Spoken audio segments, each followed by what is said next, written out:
I liked you better with glasses. Too bad. I like me better without them. Hey, pretty fans! Welcome to another episode of the Better with Glasses podcast. I am your host, Vicky Bazalia, and with me is Casey. Hey. And we're here fresh off of episode 7. Lucky number 7. It's definitely episode 7. Definitely episode 7. Siete, if we were calling it in Spanish. Yes. I Yes. did study Spanish. What is it in French? Set. Well, here we are. What an episode. So much to talk about. We did our instant reaction earlier. We rewatched the episode multiple times. How many times have you watched it? Like two watches and then a listen while I was sleeping for another. So like kind of like 2.5. Okay. I think I'm at like three full watches. What's the overall tenor of Last Hurrah? Which y'all know I've said that at some point. I didn't nail it perfectly this time, but I may have said Last Hurrah at one point. It's so funny because you and I had talked about Last Hurrah being an episode title, and the entire time in the series, we've been like, oh, the bachelor party and the bachelorette party should be the Last Hurrah. And then when it came down to place our bets, I think you went We with Last messed up. Round and I went with Last Call, but Papers. Last Hurrah is the name of the episode, and a Last Hurrah it was. Because if you watched that episode and you think that there's any chance in hell there is a wedding that happens fully, Yeah. We had you're a playing yourself. marijuana-induced panic attack. Been Confessions. through enough of those. Jer is on just like a different level. Oh, Jer was the evil Jer in this episode. That's what you've coined him, Yeah. and that's what we're gonna break down. Okay, I can't wait. I got notes this time. I got my notebook. Guys, okay, so we watched it together at 3 a.m. and then I watched it again as I needed to Casey sleep. was falling asleep. And then I finally decided that I was gonna catch some Z's. And I woke up. And then he woke up and I went downstairs and I could not believe my eyes. He was up, raring to go. Yep. And he was watching it by himself with a notebook. Which doesn't happen. I was what? getting on earning a little brownie points, if you know what I mean, over here. And then Getting a couple brownie points. pours me a coffee. Yep. He's like zipping around, pours me a coffee, and I'm like, can we start over? He's like, sure, let's start it over. And then he's like sharing his takes. So, Well, yeah, we basically did a podcast this morning. but why? Is it because you like the episode that much? Because you said on our instant reaction, you're like, this one's rewatchable. Like I would rewatch this one and no shit. It's fun. You were rewatching it by yourself. It's fun. It is fun. They're at the beach house. Like parties at the beach house is a place that I would like. Right. I like to be at. Right. The vibes. The vibes are right.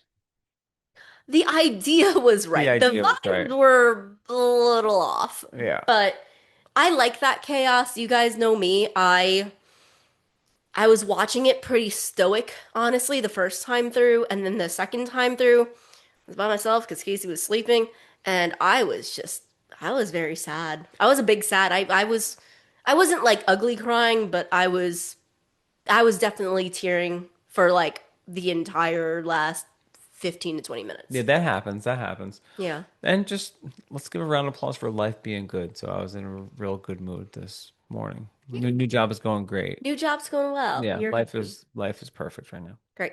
I would like to just shout out a couple of things that have made their way to our table here. So we were talking about wanting.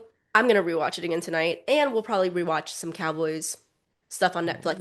Not rewatch, but watch for the first time. So I saw these Takis, Fuego Takis, and I was like, bruh, there's a duality because Chris Briney loves Takis. Now he actually likes the off-brand Trader Joe's version of Takis, but he loves Takis.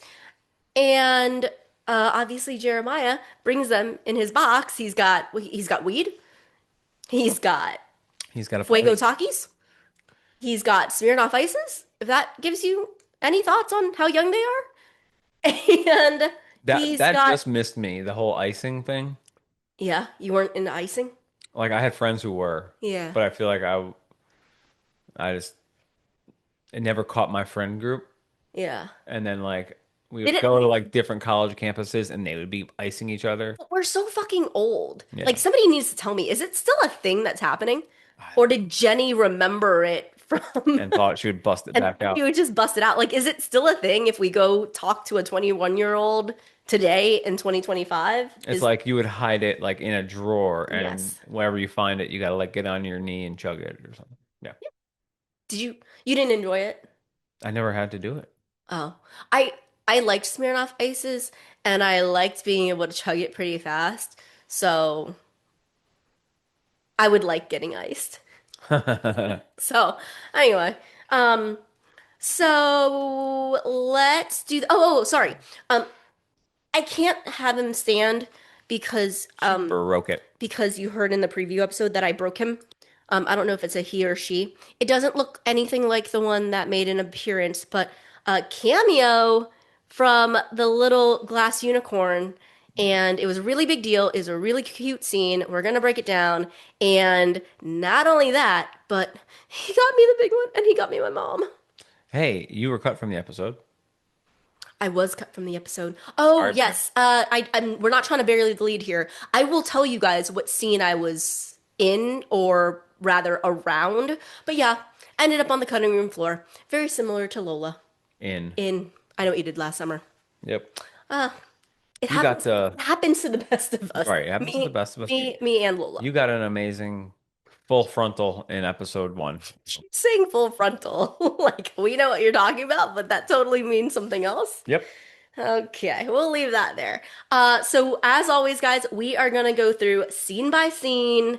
I don't know if you wrote your note scene by scene. Yeah, I got like halfway through and then you came down and started talking to me and I stopped writing. Sometimes I miss scenes, but I have written down 30 scenes. Ouch. 30 of them. Yeah, some shout out to some of our commenters who have Yeah. said they like our review episodes. They're very in depth. Very in Very depth. in depth. Yeah, so thank you to everyone who is You- listening and enjoying. If you had told me that 2 hours of listening to us talk about the show, like about one fucking episode of the show, was going to be like, woohoo! You We'll listen to that. these episodes by yourself. You It's- like Vicky likes our podcast as much as you guys do. She listens to it. I do listen to it. She loves it. I'm like, And like, listen, when you put it on sometimes and I'm in the car, I'm like, these guys are pretty good. Who are these two? yeah, sometimes in the moment we're just having a good conversation, Right. but I'll re-listen to it to hear our takes. And sometimes you'll catch me listening to us when I'm like smirking or smiling, and you're like, "Are you listening to us?" I'm like, "Yeah, you just said something funny." So This is not to pat ourselves on the back either. it's not. I'm a loser. Okay, so last hurrah. It starts off. With the biggest of big unreliable narrators on the planet of Earth. Belly's in denial, man. Bruh, that was like, this was the episode of Belly being her most unreliable of narrators and Jer being his most evil undercurrent while being nice on top. Yeah. You know? I mean, yeah. You always say he does that, but this one, it was like obvious to me. It was just very spiteful. It just felt very spiteful. And Belly is her walls are breaking down, man. Like she's saying stuff to herself, but then she actually voices other things to other people. And it's crazy. But there's no question in my mind that she's an unreliable narrator and she's just like pushing down feelings. So it starts off right away. She looks beautiful though. Her hair's pulled back. She's got her like like what are they? AirPods or earbuds in. That's one of my favorite bellies. Just like really beautiful and crisp, and she's wearing the Cousins Beach, like the gray That Cousins Beach is shirt. gas, bro. Casey wants it, so we're gonna have to order some of those. Maybe we'll do a giveaway Hey. for next week. But really what she is saying is she's like, it's been a while since the surf cut. No issues, no problems. And it wasn't about him, it was about the stress of the wedding. Yeah, she was like, I took for granted how much Jared not being here and like how much my mom stuff was weighing on me. That was just a blip on the radar. It felt like a dream more than Under anything those else. terms, anytime she's under big stress, she's gonna potentially make out with dudes in the bathroom. What? Well, like if it's not about Conrad and it's really about the stress that I'm under, Yeah. I almost cheated on my fiance because Oh. of the stress. Oh. Like she didn't think of that about that part of the sales job that she did to herself. Right, right. Oh, but this has nothing to do with Conrad and that I still have feelings for him. Right, I think It was just I was just out of my mind. So, yeah. now the funniest part of it is this voiceover is going on as she looks up and sees him, and he's like literally holding a flower vase, and just like he's doing very sweet things all throughout this episode, and like I'm like, oh my God, like what is it like, Belly, to be lying to yourself? Look up and see Conrad like putting a vase of flowers together for your And then weekend. I think it kind of like she says all this shit, and then when she says the line like, but then he keeps getting injured, that's basically like a big old eraser to everything she had just said. Right. Because it's like She's like, oh, and then it's just the weirdest thing. He just keeps getting injured, and I'm gonna take a break from my narration here because I gotta run and see what the care happened is to because him. I care. Yeah. So she runs, or it's just an excuse to like go see him. I don't know what it is, but like she runs up, and it is very cute. He's like, I was trying to work on fixing this light, and it's Looks a just lot like easier on YouTube. looks a lot easier on YouTube. And like there's an awkwardness, but also a very good like cuteness to their little dynamic It's there. really good there. It's great. I'm gonna go vacuum upstairs. I'm gonna keep doing this down Down here. here So good. because they must be doing that all the time now. Just like, oops, we ended up in the same room together. Let's have a little awkward conversation, and then boom, shrapnel. I think Conrad's surf cut looks different than it did in the previous episode. Like a Yeah, like in the other episode, I feel it's like it was horizontal, like this way, and this one was like this way. they're so careful about it that it's hard for me to Hard for me to believe believe too, yeah. that they would get that detail wrong, but I thought the same thing. Y'all know what we're talking about. Yeah. The only other thing that I'll say is, isn't it funny that Adam was making the joke that Conrad was becoming an electrician? And Oh, like handyman was probably more like it because the first attempt he makes at being a quote unquote electrician, he electrocutes himself. It's so funny. that's too funny. Have you ever electrocuted yourself? In on your car. Oh, geez. Yeah, Quick sure. story. Snowstorm, maybe 3 years ago. Oh, Vicky doesn't drive her car a lot anyway, so it stays in the work garage. from home. Yeah, she works from home. So it was in the garage, snowstorm. The car didn't move for like 6 or 7 days. Finally, the snow clears. I'm ready to take it out. I go to start it. Nothing. It feels like a dead battery. So I get my car, jump Vicky's car, and I put it on, and it jolts me. And I'm like, what the heck? Get someone to come over because I'm like, all right, this is above my pay grade. And what happened was because it was so cold from the snow, Critter. a little critter made a nest inside of Vicky's engine, made a nest, chewed through the wires, and almost killed me in the process. Yeah. So, That was yikes. yeah. Okay. I've never been electrocuted, but I would come running if you electrocuted yourself. I think she saw the lights flicker and Yeah. he was like, fuck. All right. So then we get a cut to Steven and Denise. I have white polo, but I could have missed something there. I have Jer arrives after that. Okay. So Steven and Denise, this is at Breaker, and apparently everyone else, because everybody from Breakers apparently fucking invited to the wedding. Steven's like, why are we the ones stuck here? Like, I'm Belly's brother. Like, everybody else is gone. We should True. catch the next train. Do you want to go together? And then he says some shit about like, oh, the like coolest, hottest people. She's like, hottest? It was a little bit of a weird scene. It was weird. It was very odd. I feel like I liked it better the first time I watched it, not knowing what it was gonna be. How about And this? wait, Okay. we've been there's been a build up to Steven and Denise. I love the Denise character. Seeing it actually fully form, I have no problem with her. I don't I don't buy into it anymore because I'm back on my girl Taylor's side.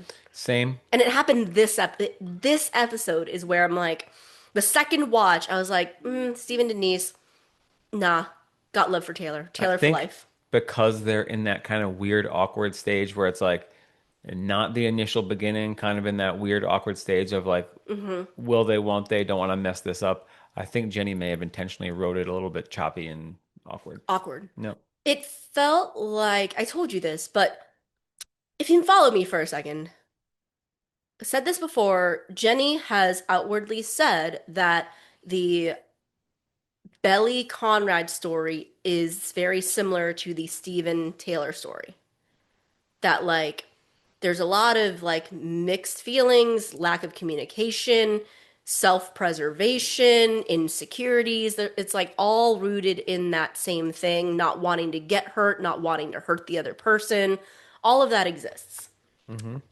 Except that I think that Taylor and Conrad are more similar than they think they are, and we see some evidence of that in this episode, which means to me, it's just my opinion, that Steven is more the Belly character, like has feelings for Taylor but got hurt by Taylor and therefore keeping that away at arm's length, but trying almost like not trying too hard. Is that harsh?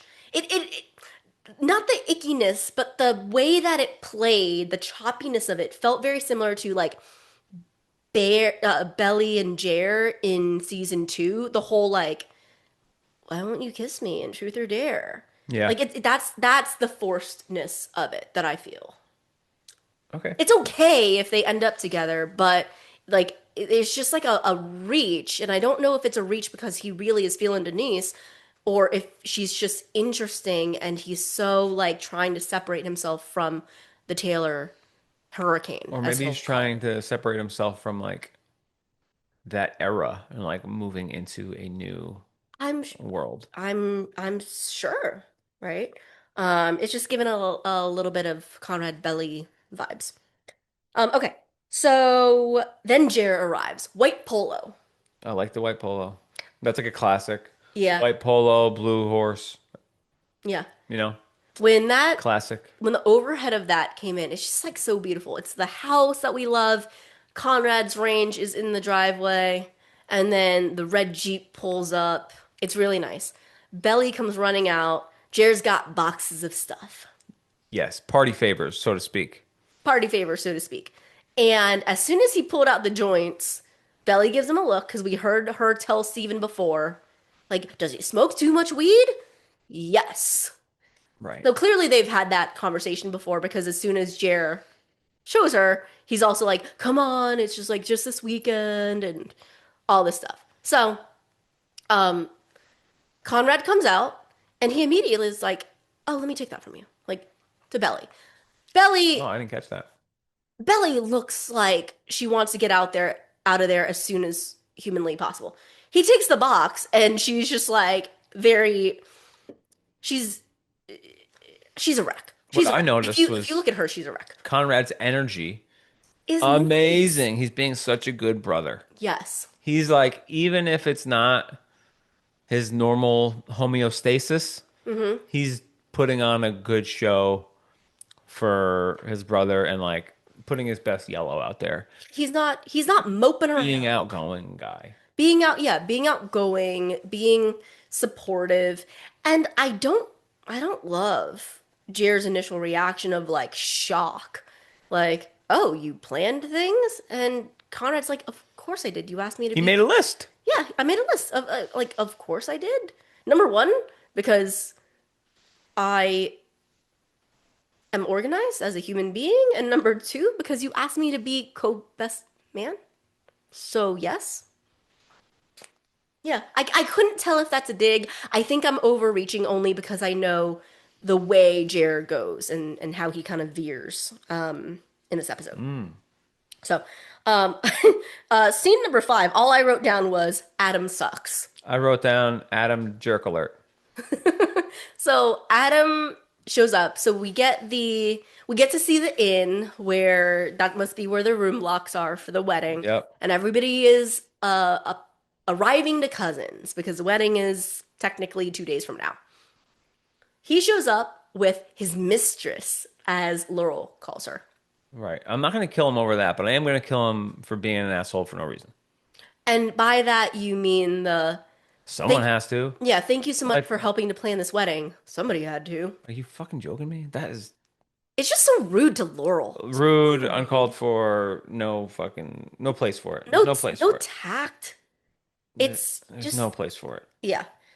And Like, do you not? It's just him not having empathy for what Laurel mm, is going through. And first of all, he disagreed with the wedding first too, so he should sure. understand like why a parent would have an issue with this wedding. Yeah. But whatever, he's an asshole. I mean, There is something to the dynamic, like even the way that um the actress that plays Kaylee performed the scene, it felt very similar to John Conklin in season 1 introducing Victoria. Raiderosa.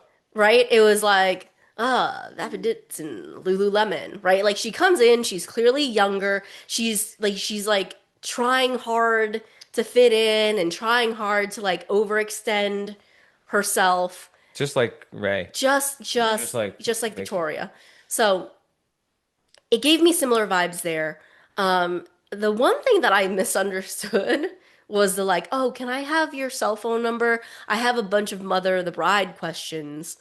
And I forgot for a second that she was Helping the plan the the wedding. wedding planner. Like she has taken over planning the wedding, and I thought she was coming from a place of being Adam's girlfriend. So I was like, why does she have questions about how to be a good mom to Belly? Like that's a I think it little was more like yeah.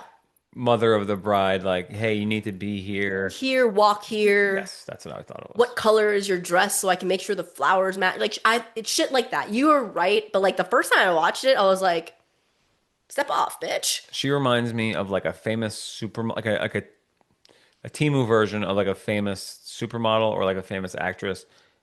I can't think of the name if you guys have it in Version. like she like knock off Raider, knock off Dakota Johnson Dakota that line. Kaylee looked like knock off someone to someone. me. Okay, I gotcha. And she's amazing. Like I'm sure she's a great person and beautiful, but not knock off in a bad way. Just like Yeah, she yeah. looked like Remind you of someone someone like else, that. but not her. Yeah, I gotcha. Okay. Um, next scene is everyone arrives. Penis hats. Huh? Penis hats. Penis hats. Yeah, I didn't notice it the first time, but like the girls arrive. Oh, I guess the girls and guys arrive. They must have all taken the same car from Boston, like where around Finch is. Yep.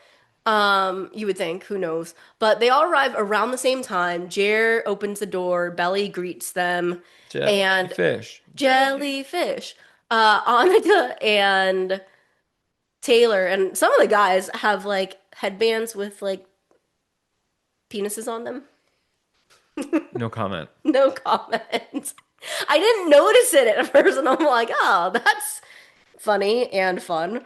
Um, so they come in, and we get a Taylor being like, oh my gosh, I'm so glad I'm here. I can't stand being at home with my mom any longer. Like, I don't care that she used to date or that she made out with Dave Matthews. What's the Dave Matthews reference? Dave Matthews is from Charlottesville, where we currently live. That's where the band got famous. It's a great story. It's like Charlottesville lore. Everyone knows the folklore behind Dave Matthews Band in our town. He used to play at like this little small bars around town, and then he ended up blowing up, and now he's super famous. So How often do you think Jenny Han got out to Charlottesville? I bet Jenny Han knows Know that that? lore well. Okay. Yeah, she's from Virginia, not too far from here. Yep. So, so that was just an interesting thought. So I got they go in. That's a long. It's a long tracking shot. So they come through to the kitchen now. They're all standing around the kitchen. Mhm. The boys come in, and the joints are flowing. Right? Is that's where this happens? Yeah, a little bit. Belly's done some inconsiderate things in her day in these seasons that we've seen. Lighting up a doobie inside of someone's house is high on the list of inconsiderate things to do. Yeah. And you can see that And you can see they're not the happy look about on. it. Well, you, Mom and dad aren't happy. Conrad and Belly. Yes, mom and dad are not happy about it. Mom and dad are not happy. Uh, you hear it later on, but Jer calls Belly like straight edge. Um, Which is like she's drunk in every episode. right, no, no, So, no. But but it's funny that but she says that. he calls her that, right? So like She's obviously again, not burning down. right, exactly. So she clearly has feelings that she has voiced about that particular activity. And I think a part of her and Conrad, like to see it happening in Susanna's house, like I think there's a part of her that's just like, no, this doesn't fit. Yeah, Let's it's like please go having outside. sex in your childhood bed. Ah, that's a great Oh, You know? Jared did. You know what I'm saying? Oh, Jared and Belly Just do like some things compute. don't compute. They don't go together. Yeah. Yeah. So Annika is first to take a hit, and then she gets introduced to Conrad. So Jared's like, "This is my brother Conrad." She's like, "Hi, nice to meet you." Belly is kind of like clocking it, like, "Okay, don't get too flirty." And that's kind That of may be that. your take. That is my I take. didn't catch it. That is my. Well, you just use anytime the camera chooses to pan over to Belly's face as that's happening to get her reaction, they're trying to show her reaction.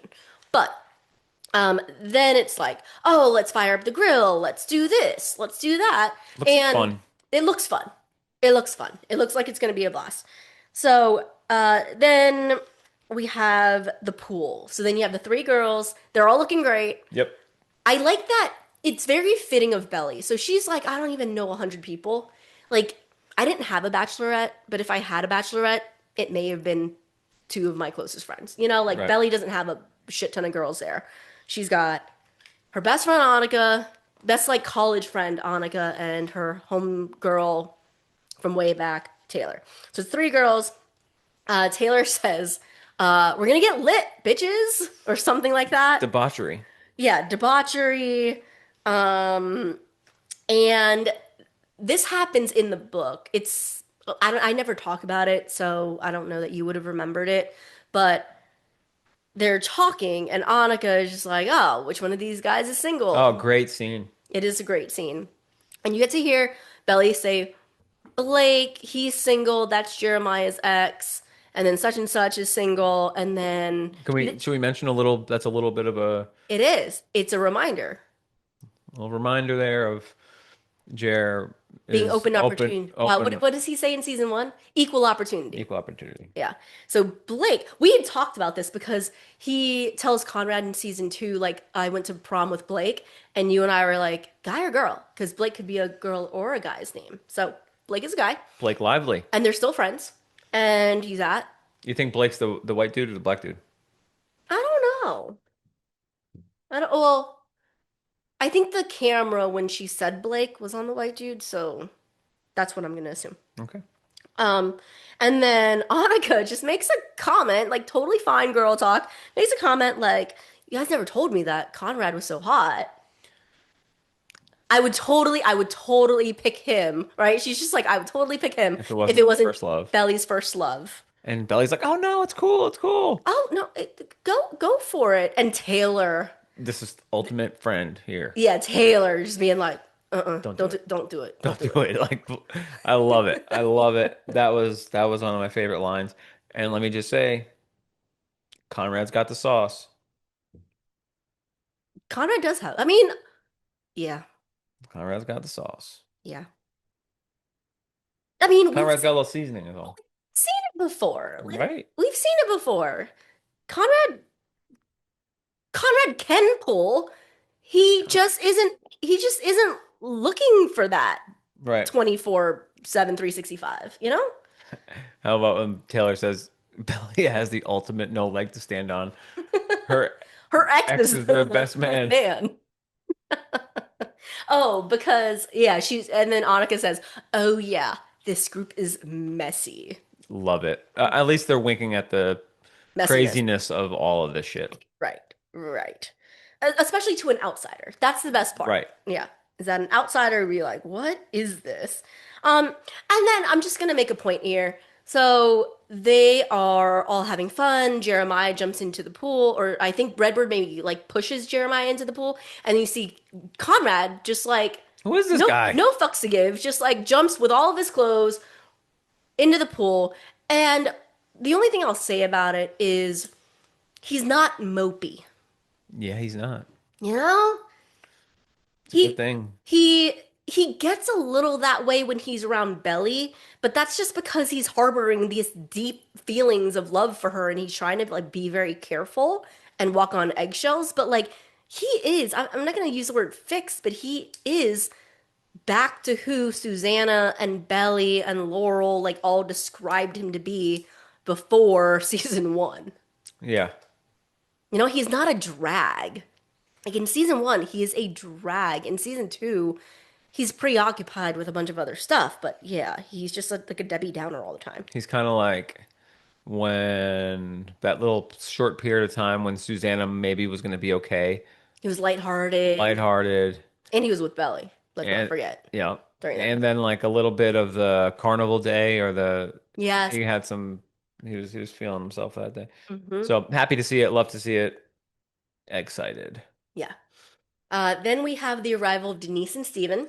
MOH, MBA. fucking great It's so writing, good. great It's so writing good. there. Because if I was Denise, I wouldn't know what to say either. I know, Just it's like perfect. MBA. Yo, I'm gonna get some letters, by the way. Oh yeah. You know how you have like letters behind your name? Yeah. I'm gonna have some pretty soon. Do you know what we call that in my industry, which is finance? What? A little alphabet soup. Yeah, I just need some alphabet soup right now. You're gonna have some alphabet soup. I am. Do you know what? Do you know my alphabet soup? I've seen it a few times. Well, you are a BA, right? Okay, but that's a bachelor's. Okay, I don't have shit, so Okay. you're a BA. Yeah, but I wouldn't say that. Okay. I'm a CRPC, a chartered retirement planning counselor. I need Don't you some know? alphabet soup. I'm getting it. I'm about to be a wound care specialist, so look out. Okay, but let's break down the scene. Let's break down the scene because my girl Taylor, she is trying to live up to her promise to be a friend. And Belly called her out on it when they were just out at the pool, and she's like, "Okay, well, we'll see, what it's like with you and Steven." And she's like, "No, we're friends. It's gonna happen. It's gonna work this time. We're gonna be friends." So she sees Steven pull up with Denise. Fire fit, Who? the Oh, they're drapey shirts. drapey shirts, but matching short sleeve Drapey. collared shirt. His is like a dark pink, Yep. light red type deal, and hers is like a pastel pink. You noticed it right away. You're like, they match. I got a I got Yeah. that one from J. Crew recently. I haven't worn it yet, but I'm Okay. gonna try it out one day. All right. So Taylor is being very cordial. Hmm. She's like, "Hi, I'm Taylor Jewell, such and such and such and such." Um, Belly comes in. Denise introduces herself to Belly. Jeremiah comes in. What has Fisher said about me? Just that you're a genius. And Denise is so like nice and just kind. She's like, "Oh, well, that's not bad. I'll take that." It's like very nice. And then they leave Steven and Taylor together. And this is, I don't want to get emotional. This is where I'm like, thank you, Taylor, for at least faking it, man. She fakes it a lot, but she is being an adult about it.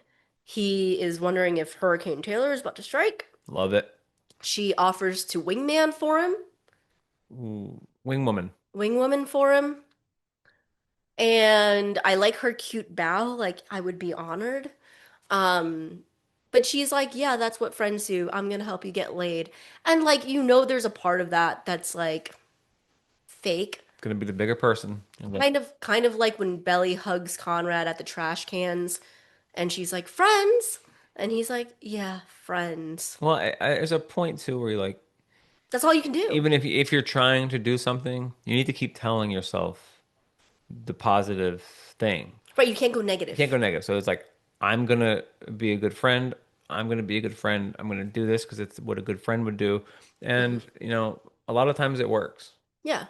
Yeah. And the things you tell yourself become real. Yeah. So Also, the things you tell, if you keep doing the right thing, maybe whatever you want to happen will happen. like karma. Like karma. Yeah. Yeah. Or sometimes you find exactly what you're looking for when you stop searching high and low for it. Yes. You know, Great point.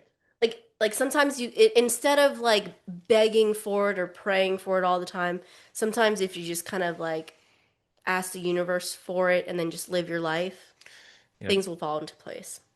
So, No. sage advice from the Better with Glasses podcast. Yeah, no, I've heard that a bunch. Yeah. Um, so then the next scene is they're practicing their dances. So my take on this, Yeah.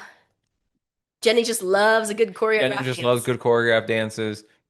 I don't know if there is some good comedy in there from both sides. Yeah. Is it completely necessary? I'd say like 75%. Yep. But I think Jenny just loves it and wants to see it. Yes.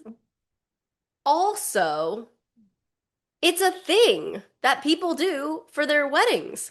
You Right. remember, And like, like you and I were like gonna do something. We ended yeah. up scrapping the entire thing, but yeah, we were gonna do something like the cutest wedding videos, and yes, they do go viral. Are like Don't you guys want to go viral? when the husband and wife do something, or there's like a cool bachelor thing. So, can you quickly rank the dances? So we've got the boys dance at the debutante ball. So that's what it just kind of it felt a little redundant to that. I gotcha. Okay.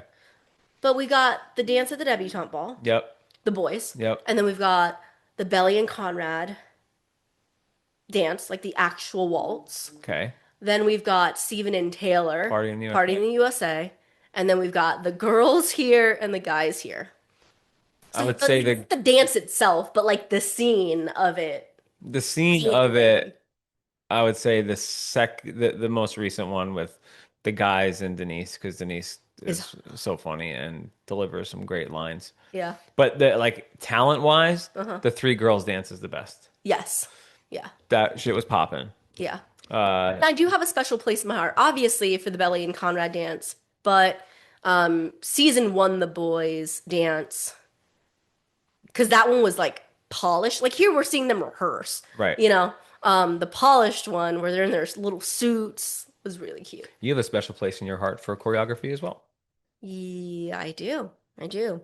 But Denise, after the guys are doing it and they're rehearsing and it's not great, It's so she's like, that was so good.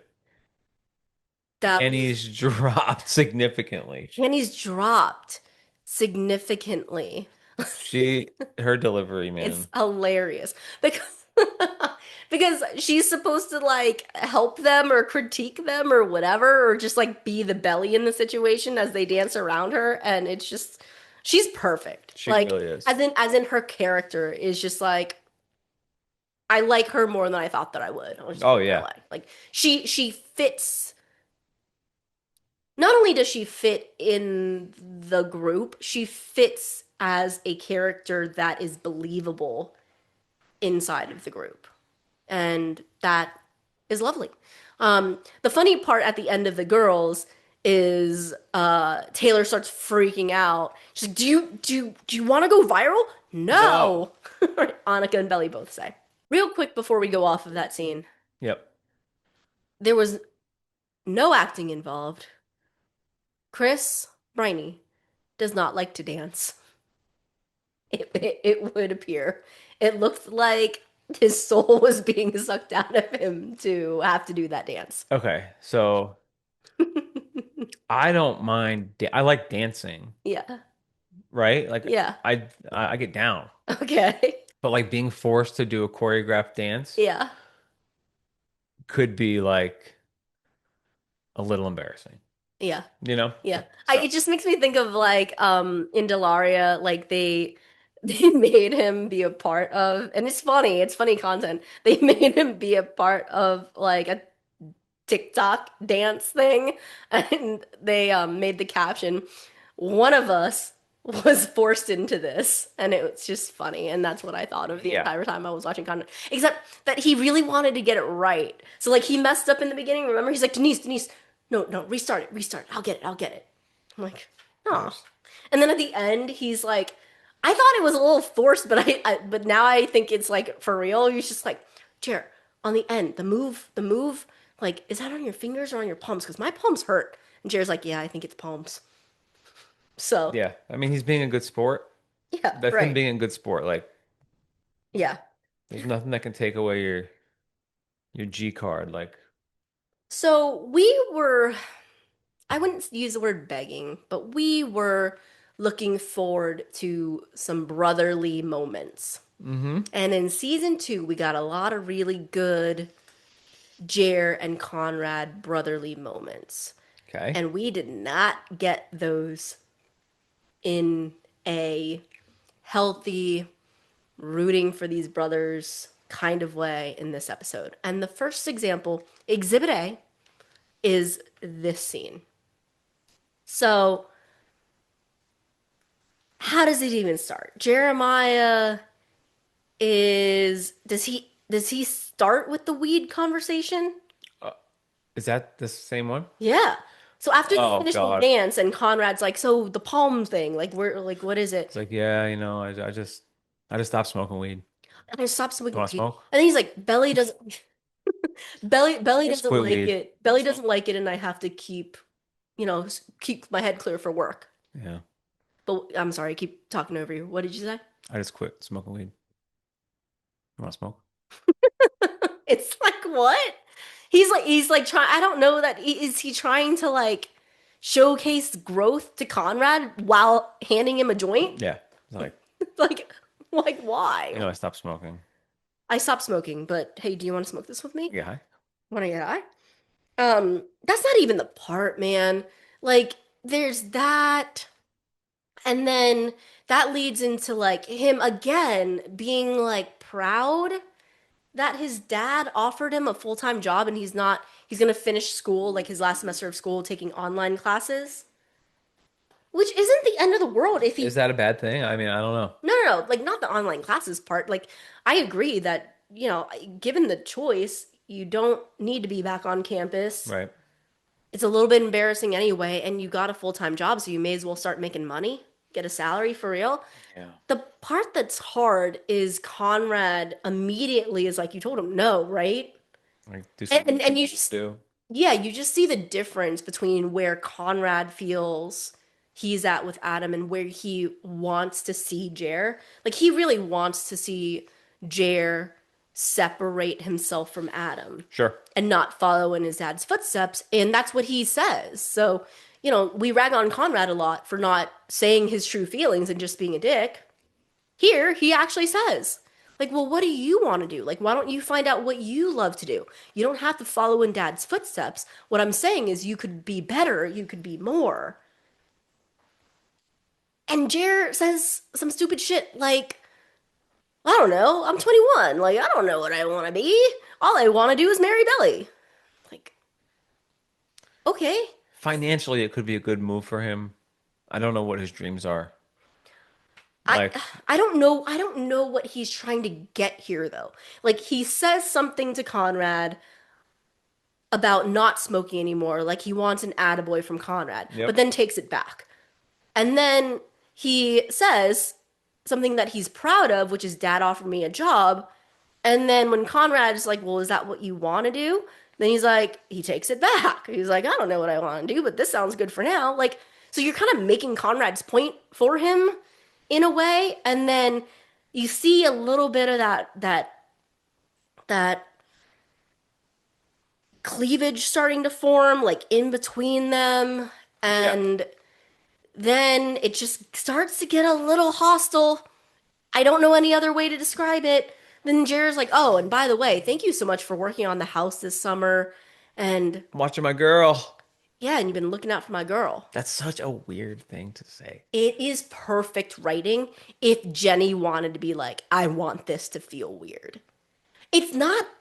If it was his girl, if it was like Lacey Barone and that's who he was looking after, it's okay to say my girl. How about someone?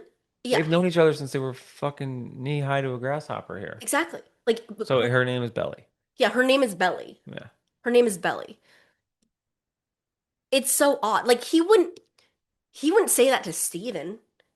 You know what I mean? Like, hey, thanks for looking out for my girl. Yeah, probably not. You see what I'm saying? He does like Like he one. he wouldn't he wouldn't say that to Susanna. Thanks for taking care of So my you girl. think it's obviously something to like signal to Conrad, unless he, My girl. as if he hasn't figured it out yet. Right. Like Like my property here. problem. Problem. Like my if Let's I can't see it any other way, but yeah, the choice of word there is a little bit of a problem for let's me. let's just do a quick little miniature dive. Say he does take the job Okay. in I like Boston. this. This is fun. All right. Belly was supposed to go to Paris. She's not anymore. Where does that leave Belly? She's going to school. She has to finish out her senior year. How far is Finch from Boston? I think it's in Boston. Okay. I think it's like a 15, Okay. 20-minute drive. So it doesn't change the living situation at all. Okay. All right. Mm-mm. Now, maybe they choose to get an apartment closer to downtown Boston than closer to the university. Yeah. But Finch is a fake place, so I don't know exactly where it is. But if we ever get Jenny Han on the podcast, maybe she has an idea. Um, so yeah, that whole thing is just very odd. It is very, very odd. It's the start to a few of these. It is, that's what I mean. It's the start to the few of them. And then Redbird. I'm like, I'm indifferent on Redbird. He's funny, but I thought they were gonna give him more depth, and they have so far kept him pretty shallow. He's kind of just like fun-loving dude. Yeah, fun loving dude. The one thing that I did, I think I said this to my little friend group, is it does appear though, like, were you ever in a, well, you weren't in a fraternity, right? I was Were you in any like organizations where there was like bigs and littles? Did they have that in sports? well, so I played college baseball and They probably don't call it that. no, but my third year I was like significantly older. Not significantly, I say it now, but I was like 22 and then like I was one of the oldest guys on the team. Yeah. So I may have been like a big, Yeah. like we partied at my house. Okay. I was the only one who had my own apartment. Yeah. You know. Very similar, right? So, the only thing I'll say about Redbird is yes, very free, fun-loving guy, but and he and Jer are the same year in school, but it does feel like Redbird, we hear this later on, Conrad says it, but like Redbird can party and handle his liquor and keep his shit together. And it does feel like maybe he knows about Jer, that he has to take care of Jer a little bit, Mm.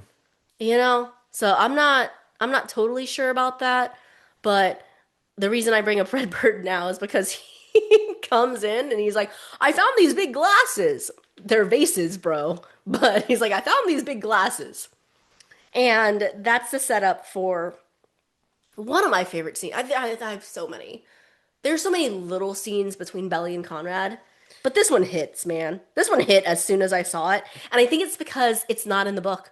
I'm like, oh, something nice and fresh and just utterly entertaining and so cute. His voice drops a little bit. It kind of reminds me of the "Who are you?" That's not this Oh, one. which one are you talking about? That's when she's cleaning by Oh, herself. uh, This is when oh wait, no, you're right. thank you. Oh, you're right. No. Yeah. So it's a little bit of a flash forward to a little bit later in the day.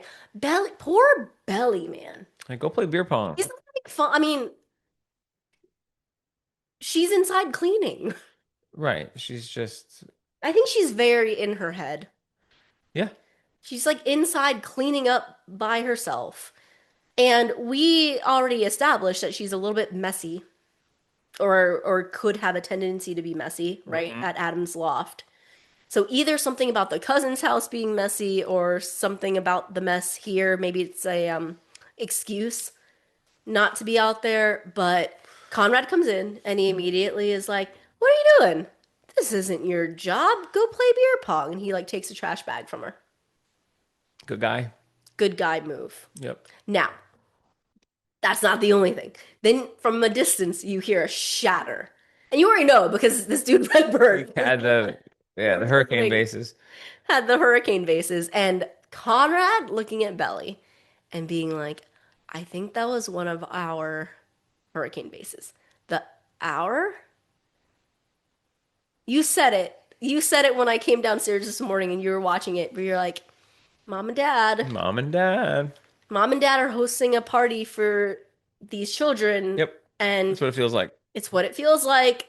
But the R, like just like the knowing look, it's just a lot. It's a lot. And I get why Belly feels the way that she feels. I get why Conrad at the end feels like he needs to confess because if we, the audience, are clocking it, you have to believe that they are. And Jeremiah shows up. Jeremiah shows up and he sees it a bunch in this episode. He shows up and it's like, why are Belly and Conrad alone together? So, He Jared's gonna start. notices. Yeah, Jared's gonna start spinning out for sure. But, but then Belly, Yeah. as she does, immediately reestablishes me and Jer. So she's like, "No, you don't have to do it. Me and Jer will clean up." Jared looks like, fuck, I do not want to do this shit right now. Right. He's like, "Oh, I just wanted to catch you two. I didn't actually want to volunteer to clean Yeah, up." yeah, He's yeah. probably like, "Let Conrad clean up." You know? It's our day. It's our day. Let Conrad clean up is the voice I imagine. Um, I say this before going into the next scene. So now it's nighttime. Oh boy. Belly is primping in the mirror. She looks beautiful. She's like doing her makeup. She's in a robe. And then we get As this was happening, I was like, I called it. I told everyone there was going to be a Jer and Belly love scene because it needed to happen to like even the scales here. that's what I thought too. I was sitting there and I was like, That's "Oh, your thing. I was like, oh fuck, Casey's right. Okay, this is just like tit for tat, evening of sixes, Storytelling at its finest. storytelling. Like Conrad and Belly have had many steamy moments, romantic moments, intimate moments. Like, okay, it's the night of their batch parties. Like, let's buckle up and see these two And then make love. on second watch, so I was thinking this for first watch. I was like, damn, I'm right. Patting myself on the back, like, The setup for it is all wrong. Belly's mindset is all wrong. okay. So she comes. I had these notes taken. What a pity fuck. So I come down. She comes down, and I'm like, yo, that love scene is Not not a a love love scene. scene. I'm like, that was a pity bone by Belly. And I'm like, I know it when I see it. She quite literally threw him a bone. Yeah, yeah, yeah, she threw him a bone. So it wasn't. I don't think we're grading too harshly here. It really isn't a leveling of the playing fields. I think it was meant to show something else. Well, because I've heard some people, I don't, The words of the some, song too, kind of like something about like seeing, I need you to see me, or like it kind of makes Jer, the lyrics are like Jer's feeling unseen right now. yeah, And he right. needs this He to needs like this reinforce reassurance. and reassure. He needs this reassurance right now. Yeah. Because he comes in and he's like, he's not, I don't want to use the wrong word here. He's not forcing himself on her. He is asking her for it, Yeah, I mean, right? this is like Like, this is not like we're real people here. This is what happens in the sure. world. But But he's asking for it and he says things like, "I haven't seen you all day." She's like, and she's like, we've been together all day. He's like, well, you know what I mean. And you know, I've been in Boston and you've been here, like, and I've really missed you. So like he's using all the plays in the playbook, right? Right, right, right. She knows what he wants, and then they start kissing and she's like, we don't have time, and he's like, we do have time. And then they do it. The reason that it is off is because numero uno, Jer is needing reassurance. Yep. Number two, I think Belly feels guilty. Oh boy.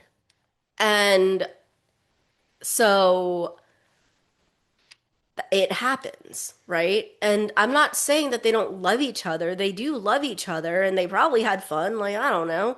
But I told you this. We've seen Belly take control of those situations with Conrad. But, and not to be too in depth here, but in season one, or I'm sorry, in season two, when she loses her virginity to him, she literally says, no, don't stop. In season three, in the guest bedroom, she gets on top of him. Okay. In the bathroom scene, you know she wants it. So every time that we've seen Belly and Conrad together, she's like 100,000% in. So it's just very odd to me that they would show, not odd because I know what it's doing, but her and Jer, before all the messiness, like when they're in college, like when we first see them in episode one, that's full on. Like that is their best love making that we'll get, right? She called him over, right? Like he even says, like, you Take called care of me business. over, take care of business. They're having fun. This is different. She's not like dying to hook up right now. She's not the one starting it. Sure. She's not the one starting it this time, right? My point by bringing all of it up is that she has started it with every other scene we've seen her in intimately. So, I think it's a storytelling. yeah, no. Yeah, it's a storytelling Yeah. device. Yeah. So, um, that the very interesting thing, because it's going to come up again at the end, is there's little clues for Belly that if you're somebody who believes in fate, and she does say that she believes in fate because she said that maybe it's fate that every time I think of Conrad, like I was hoping that he would appear, and he does. She looks at Jer, and that's when she comes up with the master plan, like, hey, maybe we shouldn't drink too much tonight. We have a full day tomorrow. Jer says his thing about like fishing, hungover. She's like, that's the whitest thing you've ever said. Yeah, I wrote that down. Right? Like, that's funny. Apparently, there's a big hurricane coming down North Carolina way. So if everyone's out there, Be safe. be safe. Um, where was I going with this? Um, Oh, this is when she says, like, let's make a pact. Like, let's not get too drunk and let's just like find some time for you and me and we'll meet up at the end of the night. And then he's like, where do you want to meet up? And she does her all they do is she does her little ESP thing and he gets it wrong. Jenny. Jenny, he's like, pool? She's like, I was thinking beach. And he's like, oh, okay. The Sure, beach has been more of like her and a Conrad thing. The pool, has been there's more of her and Jer. she's like some steamier scenes there. Yeah. Interesting. Very interesting. Feeling your bite of cocoa. So then the scene after that is, now they're out, right? Yeah. So now they're just kind of like walking down the Wilmington downtown streets, and then you see the guys go their separate ways from the girls, and then the girls are now in a bar, and we're gonna take a shot for everyone that we have had sex with. Wait, so your body count is literally Jeremiah and his brother? And yes, because Belly is protesting. Annika. He's like, no, I'll get drunk. And Taylor's like, the rules of the game are in your favor, Belly. You've slept with two people. Annika is just like calling all the messiness out to Front Street, which is fucking Yeah. great. It's Like, so hold funny. on. So let me get this straight here. Yeah, but it's also kind of like Sky, when they're playing Truth or Dare, is like, I dare you to kiss Jeremiah, right? Like Yeah. it's very similar to that. So Annika's like, so who's better? The question is, who's bigger? And Belly's like mortified. And she's like, okay. And she kind of like one-ups them. And she's like, okay, I'm just gonna order all of them because you guys, I'm gonna borrow from you I'm gonna borrow from you. So they get 10 shots. for 10 free, shots apparently. for free. You don't think that's believable? Belly's cute. Maybe three. I think Belly could get 10 shots for free. 10 shots. She's out there, she's feeling herself. She's in her white little It's in her bachelorette. dress. She's bachelorette. They're probably rail, right? They're probably drinking Stand rubbing behind it. alcohol. Yeah. But uh 10 shots. So if we divide this out, some gummies and about 3 shots each. She hasn't taken the gummy yet. No. I'm just saying this is what the bachelorette Oh yeah, side yeah, of yeah. the The boys are toasted because they've been drinking all day they've been drinking all day and smoking. and smoking. So the boys are out there. We find out that Conrad is in fact the DD, like he drove him out there. So Steven, I think, is with Conrad at the bar. He tries to order 2 rum and cokes, Jack and Cokes maybe, and he's like, 1. Remember, I'm driving. I finished this, but I know we have another one, so I can get it for you if you want me to. Okay, Okay. okay. I'm driving. Driving. It's not like the last scallop. It's not like I know. Yeah, everyone on video just watched him take Right. my drink and then pound it. Absolutely It's not crush the it. last scallop. I have another one in the fridge. For the rest of my life, was Jerry going to take my last scallop? I'm the type of girl who likes to finish her food.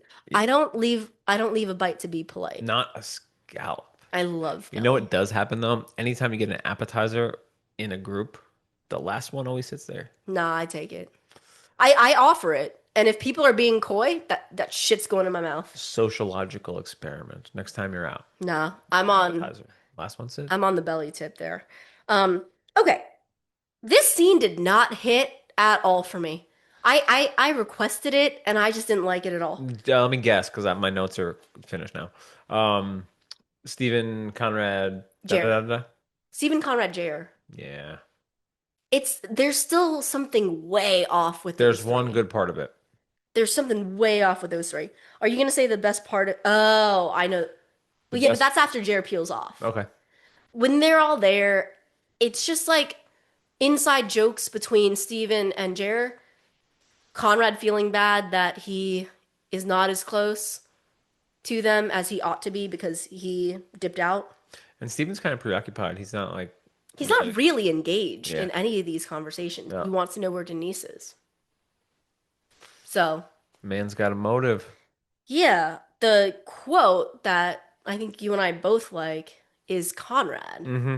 Because like it's so telling to his view, kind of like in the last episode when Jer and Adam are like, Annika's hot, you can hook up. Well, it's just like good guy shit.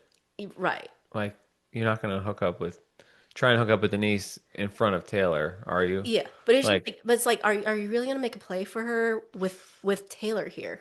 Yeah, that's.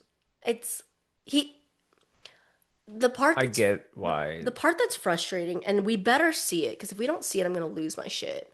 Is we know that we have that scene where Taylor yells at Conrad because of the events that happened at the end of this episode. So we're gonna get that in the next episode. I just wish that Taylor could take a step back and instead of judging Conrad, like, I don't know, somehow learn that he stuck up for her. You know, that like Taylor and Conrad are just like so alike, and we'll see it a little bit later, like the self-sacrificing, the afraid of their feelings, afraid of getting hurt, hurting the other person. Like there's a lot of that they share, but in this moment, she's about to take his fucking head off in the next episode. And in this moment, if she was a fucking fly on the wall, she would be like, Conrad, like, thank you. You know? So it's just very interesting. And I don't know if those two will actually get all the way there, like where their dynamic is good. I don't know that we need it, but there's something to it. Do you want to talk about Moana or no? Leave it. I thought it was a good little drop. Moana rules. Moana is the most badass, fun Princess. princess. Yeah. Although I was always a fan of Princess Jasmine as well, for similar reasons. Badass. Next up, kill. All I wrote was kill wins. So I already told you guys that this was a filming location. Killen's rules. I was almost in this one too. I was actually with Ashlyn Ayo. at our beach house. I was supposed to be coming home. So like Ashlyn stopped by. I was there doing errands or something. You were at home. I remember this. And I got asked to potentially be an extra, but it was an overnight shoot. Yep. So because it was an overnight shoot, it was I would need to get a hotel and I would basically be working into my workday and then not get home. Yep.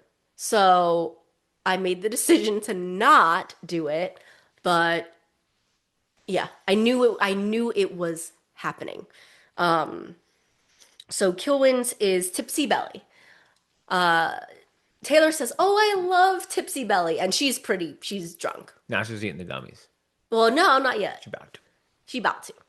Well, she's only about to because she needs to calm herself due to this Spin really out city. this really spin out city. So she's getting all like touchy feely and loving on Taylor. Don't go She's like, hugging any strangers. yeah, but she's like, I love you, Taylor. You're my best friend. You do all these things for me. And she starts listing them out, and she lists out, you got my mom to come to the shower. Yeah, that does happen. And Taylor's like, I don't know. Great, credit where credit's due, but like, I didn't do that. I tried. She's like, I tried, but I have no idea what made Laurel change her mind. That's different from the book, Okay.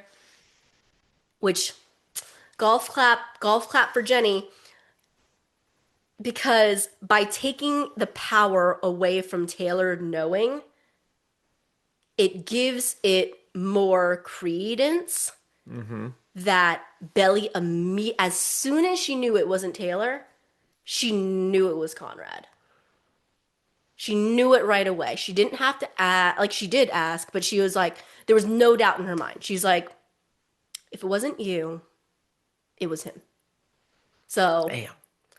and it's just so powerful that like one small change like that gets us this beautiful scene, gets us the Jared look back to the scene, gets us this emotionally charged reason to see the unicorn, and gets Belly like just really understanding that Conrad gets her and sees her, even though she lies about it later on. Like, you don't know me anymore. I'm like, Belly, you know he knows you. We literally just had this conversation in front of Kilwins. So this is where it goes into the glass unicorn. Like, Belly is sitting there processing what Taylor has just said. And you see the slow-mo shot. You said it's a beautiful like transition. You see the slow-mo shot of the group of guys, but Conrad's leading it, and he turns the corner and she sees him, and it's slow-mo, and her voiceover is, I don't know if it was fate, but when I was younger, I would always think that like when I thought of Conrad, that he would appear, and he would always show up in moments to be there for me. And she's like, maybe this is no different. She flashes back to the unicorn.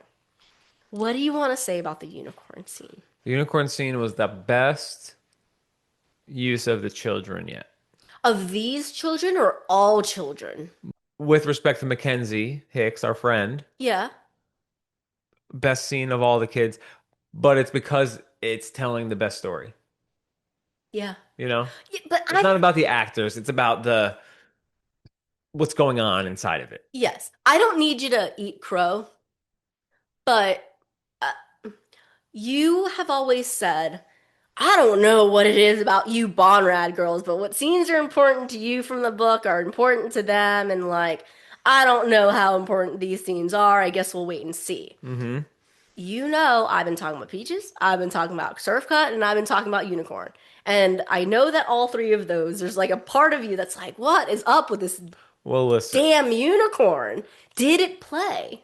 the unicorn played, but the unicorn played because he got the mom, because he got Laurel. Got it. You know what I'm saying? It doesn't, it's like a 1-2 punch. Well, that's how it happens in the book too. Right, but you don't say the Laurel and unicorn scene. It's Yeah. always like the unicorn scene. So the unicorn scene standalone is what it is. But when you sandwich it with Mm-hmm. what she says before, and then the transition into Conrad like walking up, Yeah. it really packs a punch. Yeah. Yeah. And it's all it's just it goes to show, yes, that she was this like childish little girl who had this crush, Mm-hmm. but he loves her. Like that's what makes the my like you took care of my girl. I'm like, Conrad's been here the whole time. You've known her whole life too. Like he has been taking care of her. It didn't turn into romantic love, but like it's still meaningful. Like he remembers the things that he's done for her. She remembers the things that she's done for him. So much to the fact that like getting the dog story wrong completely spun her out. So like she looks back at these memories very, very fondly, and that's what builds why she loves him. It's not just recency.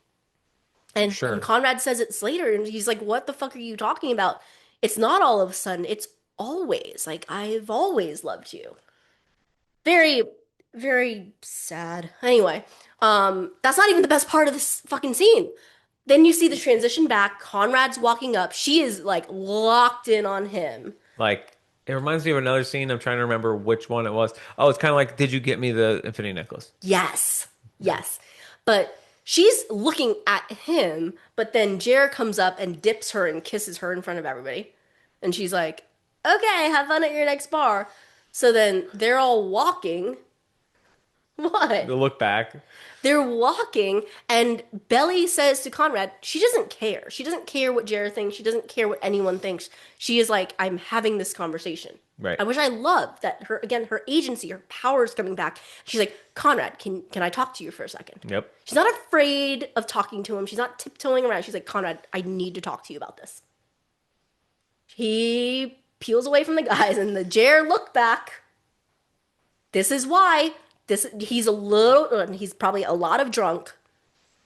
He's been seeing things that he Yep. doesn't want to see, and he will have a mini explosion. But I don't know, man. I love this scene. That's from the trailer. Yeah. I love this scene so much. The her calling him out on it, him playing it off in his normal Conrad way, and then actually telling the truth. It's like Laurel does. He's like, you're gonna have to be more specific. I talk to Laura all the time. She's like, did you get her to come to the wedding? She makes her own did you get? decisions. She makes her own decisions. She's like, Conrad, did you talk to her about this? Yes or no? And he said, yes, I did. Satisfied. The part where she says why, he says, what do you mean why? Because, and the because is like, I think he wants to say, and she wants to hear, like, because I love you. But instead, there's a slight pause after the word because, and it's like, because it was important to you. And I just love I don't know why. I love his delivery when he, like, curses. Like, even because Jenny added it in. Like, in the beach scene, it's not like, I still love you. It's like, fuck, I still love you. Right? Like, here, it's what does he say? It's like he says something like, "Well, shit, Belly, it's your wedding, Yeah. right?" And he says something like, "You deserve for it to be exactly like you pictured in your mind." Right. And the terrified and longing look she gets on her face when he says that to her, and she's looking at him, and she's like, "Yeah, my mom's one part of that equation. The other thing that I pictured was you." Like you see it written all over her face, and that's where she's like, I need a gummy. Give me the gummy, right? Like Right. where is Bad idea. yeah. And All then the paranoia will come out. yeah, and then Denise decides to join the girl group, which I like. So, Right. then we get to the scene that I was cut from. So, oh wait. No, we don't get that right away. So then we get to the boys at the new location. It's when they're all sitting down and they're singing Jeremiah was a Bullfrog. Yep. Da-na-na. Very good friend. And how funny is it that we're now talking about another remote location Oh yeah. to go on a boys trip? You gotta come with us to Bali. The waves are incredible. Um, and I do like Jer being like, well, I have to run it by Belly. Yep. Why? Because what is it? Chuckle nuts or something like that? Yeah, chocolate nuts. Because chuckle nuts, we're getting married. Thank God, right? That he's clocked that. Yeah. Like, yep, not doing that again. Right. I need Belly's permission. She is my wife to We're go on a pro. boys trip. I'm in credit card debt. Also, Belly thinks that, or at least she tells Conrad, she thinks she's over it. She thinks he felt terrible about it, and I forgive him. If he were to bring this up right here, right now, she'd be like, oh, I don't trust you fucking at all. So, no, no boys' trips for you for at least 2 years of penance. Like, it was, like, Conrad will say it later. It has been like a few months. That kind of brought me back down to earth a little bit. Like, damn, it only has been a couple of months, I guess. Yeah, right, right. So then Conrad and Steven sit down. Steven's bought around. He bought a special drink for Jer. Jer, in this moment, is lucid. He's like, no, I told Belly we wouldn't be drinking a lot. Steven's like, she was just so wasted. Just let loose, have fun. Conrad's drinking a water. So they cheers, and Conrad's drinking a water. And Responsible. that's not even the point. The point is that this man is totally and completely sober. And Jer, who's drunk, has this asinine fucking conversation with him The worst thing to be around drunk people when when you're sober. yeah, terrible. Terrible decision. The worst thing on top of that is to hear a backhanded compliment. And I'm so glad that Conrad is here. He's my brother. He's my family. Conrad, you've always been there for me. I'm so glad you're my co-best man. You've always looked out for me. And Conrad is about to say, yeah, no problem, bro. Yeah. And then Jeremiah fucking stops him. I think he puts up his hand. He's like, no, No, no, no. you don't get it. Let me finish. Yeah. That's not what I'm talking about. You've always looked out for me. But me and Belly, we're getting married. We're going to be a family. So we're going to take care of each other now. Do you understand? Do you get that? Like, the actual fuck. It gets worse though. We're like, do you get it? That's Like, what I said. we're gonna be family. That's Like, what but it was like the doubling down was like, we're gonna be family. Not like the taking care is whatever. The double down is we're gonna be family. she's like, me and Belly, we're going to be married. I'm like, Do you get that? do, We're gonna do, be do you family. get it? Which to me is like You've whatever. you lost. Okay, that's not what I'm thinking, but yes, Like, that's hey, true. I think Jared's like, hey, wave your fucking white flag now. That's kind of well, that's true, but Like, like, take your position as number two, buddy, because I'm number one. Like, or, it's just that's how it comes out. or it's like put your little horny self away because that's over with. Right. Or whatever you think you and her are doing, being in this house, playing house together, like whatever that is, like it ain't it. I think it's like, It's so do you understand? messy. Do you understand? We're gonna be family now, and you would be a really bad person to pursue that because we're family now, and that's not what it's not allowed. Ah, That's the coding that I'm getting there. like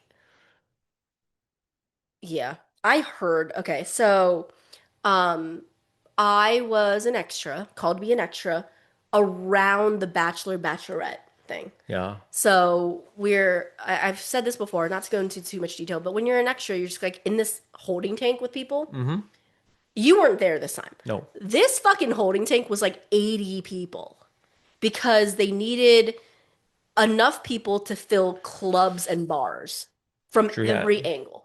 The bar no longer there. Yeah. Well, the other bar is no longer there. Yeah. But they needed 80 people that had enough different faces to go from like one bar to the next because like you wouldn't see all the same people in the same bar, Not like the. right? Unless all 40 of you were bar hopping together. My point in saying this is that a girl that I had met when I was doing it, she said that the day before she was with someone else who actually got called to the scene, and that yeah, they're like, oh yeah, no, Jer and Conrad have this weird conversation where Jer's like, oh, I'm marrying Belly, and I was like, in like he's proud and he's saying I'm marrying Belly, like when he was yelling out the window, like no, like that's not the vibe at all. I was like, okay, I don't know what that means, but I can't wait to see But it. now we saw it.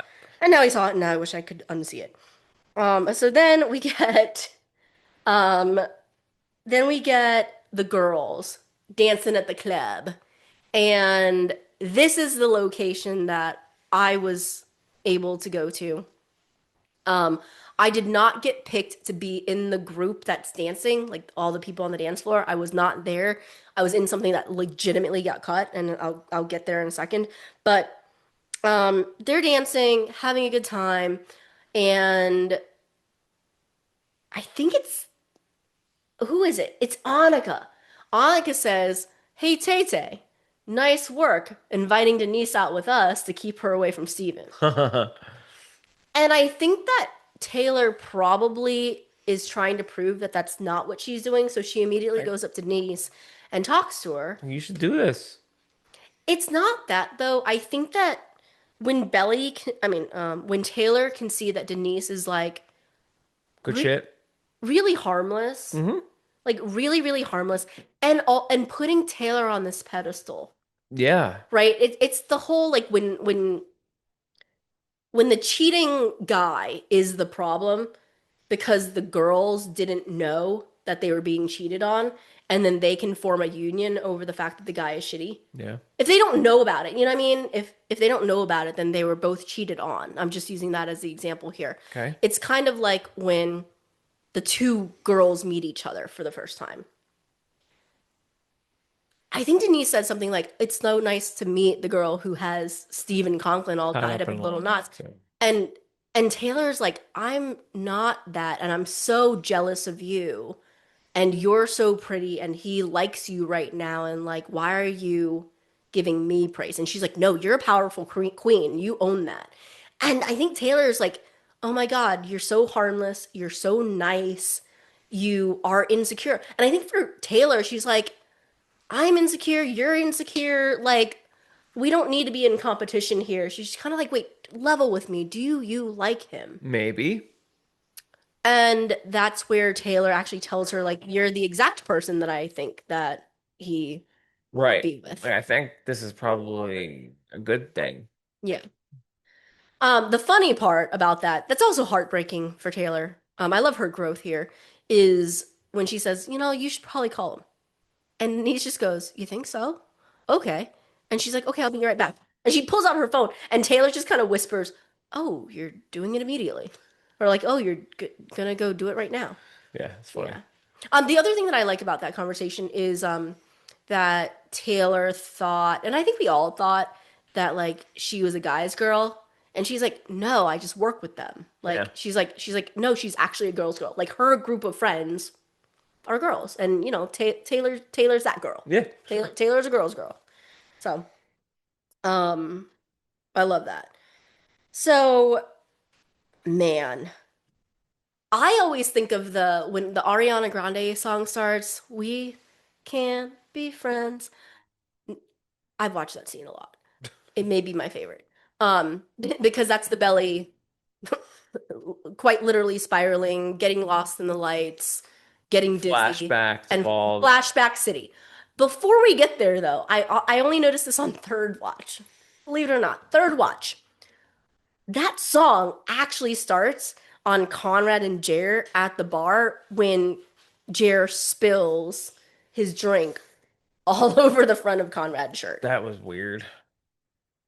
It was weird, but it's Conrad has tried all day to like really be supportive and be there and not be mopey and a dick and like just like small jabs. So you're like, oh, like it's kind of fucked up. It's not kind of fucked up. It is fucked up that Conrad ends the episode by throwing a bomb into the situation the night before their wedding. But Like I mentioned it on the instant reaction, the bomb that he throws is not nearly as because we listen to kind of out of a yeah, chapter at a time, and when it's taken just in an individual chapter, it's like, oh, he's a narc, man. He's like diming his brother out. But but also death by a thousand cuts. death by a thousand cuts. It Bruh, was like he was pushed to this yeah, oh my level, gosh. and we'll get there. Yeah. But yeah, there is, again, he is sober. I hated that. When you're sober and you're drunk, shithead brother Throwing is up. being mean to you and throwing up and spilling his shit all over you. Like, it's like, I'm kind of done I'm with this out of movie. here. So that's where it starts. So it actually starts there and then it goes to Belly. And the only way I can describe this, it might be my favorite scene. Okay. It's sad for Belly because she's not feeling too It's like hot. a Jenny Han edit that you like to I watch. know. It's an official fan edit. It's an official Bonrad edit I think that's to a song. what she was doing there. So like we don't need to do any more edits now because Jenny just kidding, just kidding. I will watch this one on it's all the best stuff. She ain't no dummy. It starts with the new stuff. It starts with the surf and peaches and then it like slowly goes backwards. It goes all the way back to like When they were season one. kids, man. Oh, it had even the kid like backwards hat doing the twist or whatever. Yeah. Man. And that's the point where I'm like, she is so in over her head. She got it bad. She got it bad. She's down bad crying at the gym. Facts. But mostly, we can't be friends. Down bad. We can't be friends because Yeah. And the lyrics to that are, "We'll wait for your love." So, perfect song. So then we get the bathroom scene. I have known about this fucking bathroom scene for a year and a half. mm-hmm. And I had to keep that shit under wraps. So, when they cut to it, they cut immediately into the bathroom. The kid was outside the bathroom. Originally, when they filmed it, they tried a tracking shot into the bathroom, so I was standing outside of the bathroom. But they let us, so even though they were filming in the bathroom, Mhm. they filmed it kind of like tracking into the bathroom, scene, camera follows them out of the bathroom, back out. So because of the sheer design that they wanted the in and the out, as extras, we got to stand, even though there was no camera on us, at the door, and I was like right next to the door. I was right next to the door. I was not with my, obviously, because I'd get kicked out, but I was listening to this entire breakdown. So, when Bonrad fans are spinning out early this season, I was like, the reason I'm like, be fucking patient, I'm like, I know that she will say that the only thing she ever thought about was Conrad. And I'm like, I don't know what it's going to take to get her there, but it's going to happen. And it happened in the Conrad POV episode, and it happened with Surf Cut, and we landed here. Yeah. Stay true. That bathroom scene is probably my favorite addition where they changed it from the book. Okay. Go off, Queen. Because in the book, Mhm. Belly and Taylor have a conversation about how Belly feels weird about the thing that happened with the surfing. incident, cut? like the surf cut. Yeah. Okay. She's like, yeah, this weird thing happened with Conrad, and I don't know, I almost kissed him, and Taylor's like, you didn't though, right? So like, there's nothing to tell. It's like nothing, but it was all about the surf cut. It seemed like Taylor played that perfectly. The writing is perfect. It's like there's nothing to tell, but she doesn't know exactly how Right. it went But the down. but the order of the book is she's confessing about the surf cut. Taylor's like, there's nothing to confess. You didn't do anything. Like, yeah, maybe it was like a heated, charged moment, but like, you're fine. And then there's a little bit of quiet space, and that's where Taylor's like, okay, well, since you're thinking about Conrad, you should know that he got your mom to come to the wedding. And then it goes into, oh my God, Conrad's always been there for me, unicorn. That is the order in the book. Okay. Obviously, we get all of those pieces here, just done a little bit differently. So what I love about the bathroom is he got me the big unicorn, and he got my mom. And of course, Taylor's like, I have no idea what the fuck you're talking about. Right. I shouldn't have given you those gummies. Yeah, that's a weed freak out for sure. If Taylor's gonna win the episode, it is because of this scene. She goes from, oh my God, Belly, what's wrong? Are you okay? Are you feeling all right? Belly's mumbling incoherently about shit that Taylor has not. She doesn't have the knowledge to know what Belly's talking about. Belly's just rambling. Yeah. So Taylor goes from playful, like, oh my God, I shouldn't have given you those gummies. What are you talking about? What's happening right now? To, it's okay. It's Jared. This is your dream wedding. And the trigger on the word dream wedding. Belly says, I never had a dream wedding. I never had a dream wedding. She said, this is not how I pictured it. She only uses the word pictured because earlier in the night, Conrad says to her, you should have your wedding exactly how you pictured it. Oh shit. So she brings up, this is not how I pictured it at all. When I thought about my wedding, the only thing I ever pictured was Conrad. And Taylor's, It's like, oh fuck. she is like, fuck. As in, oh, this is beyond gummies. Right? She's Well, this is the cause of the freak out. I think the gummies had something to do with it, but this is the root here. it goes deeper. Yeah. Like it's layers of the onion. Belly goes deeper. Belly goes, well, everything was okay until Christmas. Taylor's like, what the fuck happened at Christmas? She's like, we It's like a Russian nesting doll. exactly. She's like, we spent the day together. And what happened? Nothing. Nothing happened. She's like, then why did you lie? And then Belly has a full-on meltdown. She's like, I don't know why I lied. She knows why she lied. But Why is that? because she felt feelings. Oh. She says, like, I still love him. I will always, a part of my heart will always love him. And he left her the fucking crossword puzzle that said still, and Makes like, me want to watch that shit again. That shit was it fire. was a great. Ugh, Sufjan.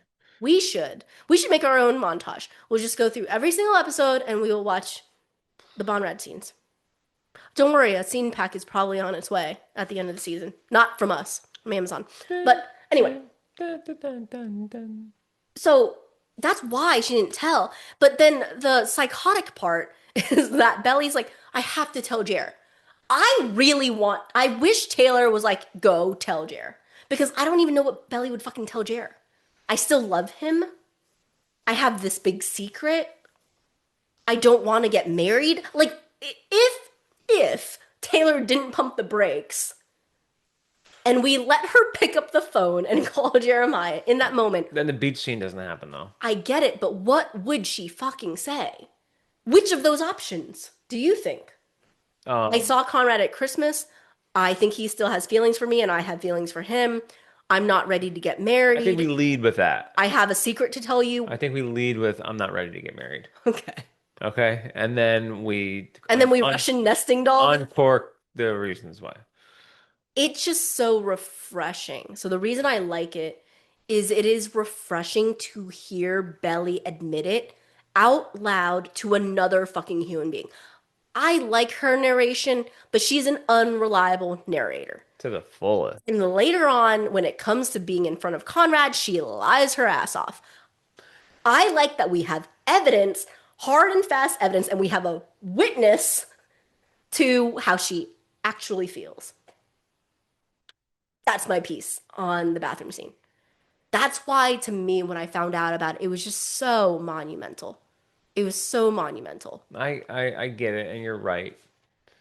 But is there a but? The but the Should I peel back at this a little bit or no? go ahead. Like it is. It's like I pictured my wedding with Conrad. Conrad's always there for me.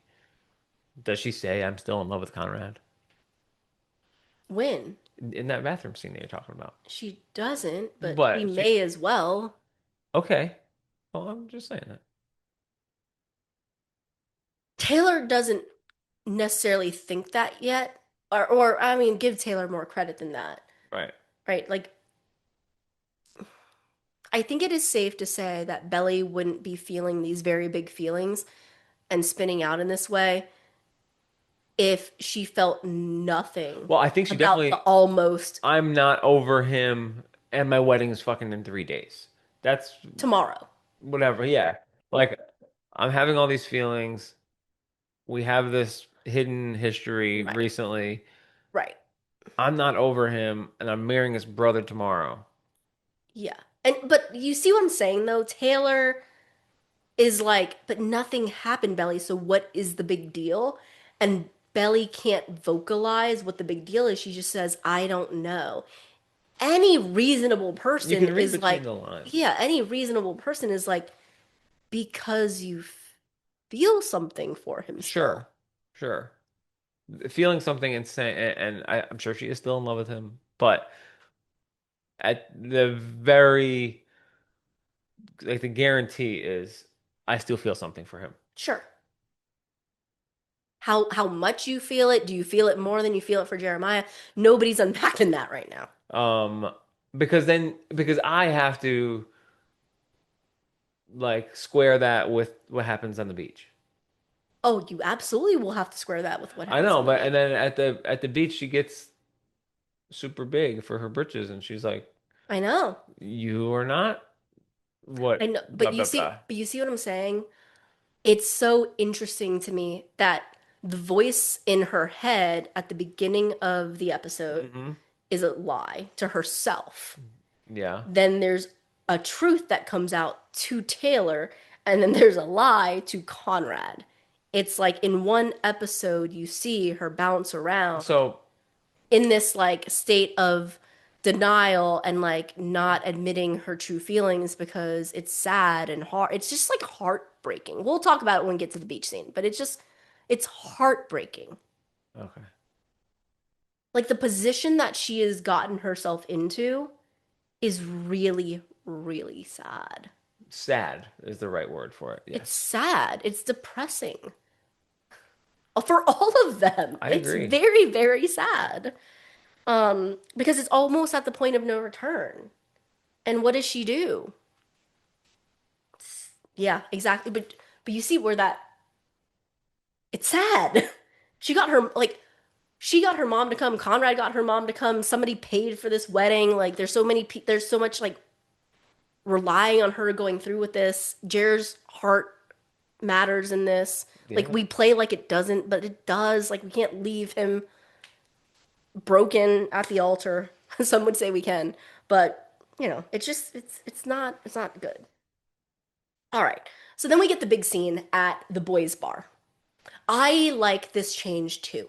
The conversation comes up in a much more natural way. Natural. Yeah, in the book, it's just kind of like Jeremiah's off somewhere else, and it's just like, "Yo, did I tell you?" Like it's like Redbird telling Conrad. It's like, "Yo, did I tell you, or did Jer tell you about the time that he?" It's just like it was very unnatural. Yeah. Here, the overhearing and Jer actually being a part of the conversation is like, eek. And it's like you don't get the full story. You hear just enough. Yeah, but you know what I love What? that we do get is it's not about the cheating. It's about Because they don't because the group of friends are not going to call it cheating. you were away from Belly for what, 2 seconds? 2 seconds. That's the Yeah, you like and they're fucking praising him like he's a goddamn king. It's like again, it's just boys being boys. I get it. But it's like, Yeah, and like, weren't you like broken up with Belly for like 2 seconds? That's And not even what they said. They that said is. you no, you were away from Belly. I feel like you were away from Belly for what, like 2 seconds? I don't think I that they broke up. don't know, but yeah, whatever it is, for 2 seconds, something, something, something, You for get two away from Belly seconds, for what, 2 seconds? and then you had already landed the hottest girl at Finch, and it's like, Quick pause on that. Lacey Brown, hottest girl at Finch.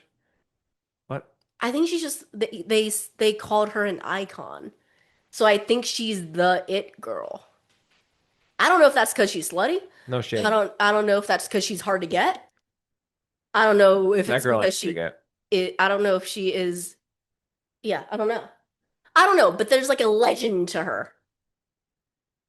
Okay. I don't know if she's the hottest. Maybe she's the best fuck. I have no idea. It's just how boys talk. I mean, this is terrible, but it's just, I don't know how boys talk about Sure. Sure. girls, which is disgusting, but it's what is happening.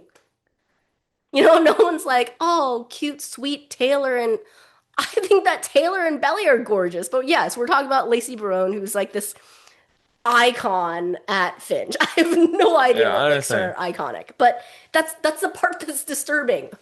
You know? Like and it's what causes Conrad, who Conrad looks like a fucking hornet. Or a hornet. like a man is a hornet. Oh, Matt is a hornet. Okay, yeah. You ever seen the red devil emoji? They were like, hey, make Conrad's face like that. It because you know how he feels about cheating.